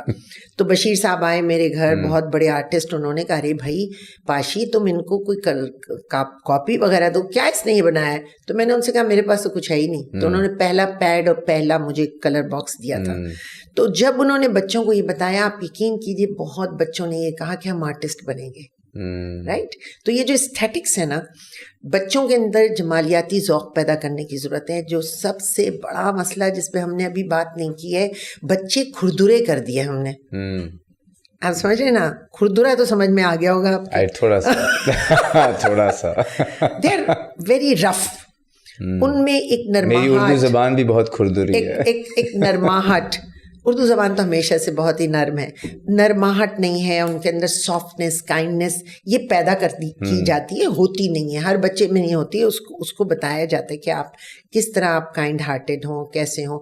لیکن یہ جو جمالیاتی ذوق جسے میں کہہ رہی ہوں نا, ایستھیٹک سینس, یہ بہت امپروو کرنا چاہیے. مثلاً میوزک لگائیں نا بچوں کے لیے, کیوں نہ بچہ میوزک کے اوپر سر جھومے. ہم نے تو بچپن سے قوالیاں بھی سنی, غزلیں بھی سنی, نعتیں بھی سنی, گائی بھی خوب. تو ایک تو یہ کہ میوزک سے دلچسپی ہونا چاہیے, انسان کے اندر گداز آتا ہے.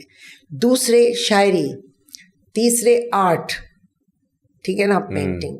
چوتھے کوئی بھی پروجیکٹ بنانا, پھر کتابیں پڑھنا, ریڈنگ کرنا. تو یہ اس کو کہتے ہیں ایستھیٹک سینس, جس کی کمی ہے. ایبسلیوٹلی. بہت بہت شکریہ, آپ کے ساتھ بہت مزہ آیا. Thank you very much, and thank you for tuning into Digitals. Stay tuned, please comment کیجیے, لائک سبسکرائب کیجیے. آپ کے کامنٹس میں پڑھتا ہوں, فیڈ بیک لیتا ہوں اور انکورپوریٹ کرتا ہوں شو کے دوران. تو بتائیے کوئی اور گیسٹ ہے جو آپ دیکھنا چاہیں گے. I would love to get that feedback, and stay tuned for more. Bye bye.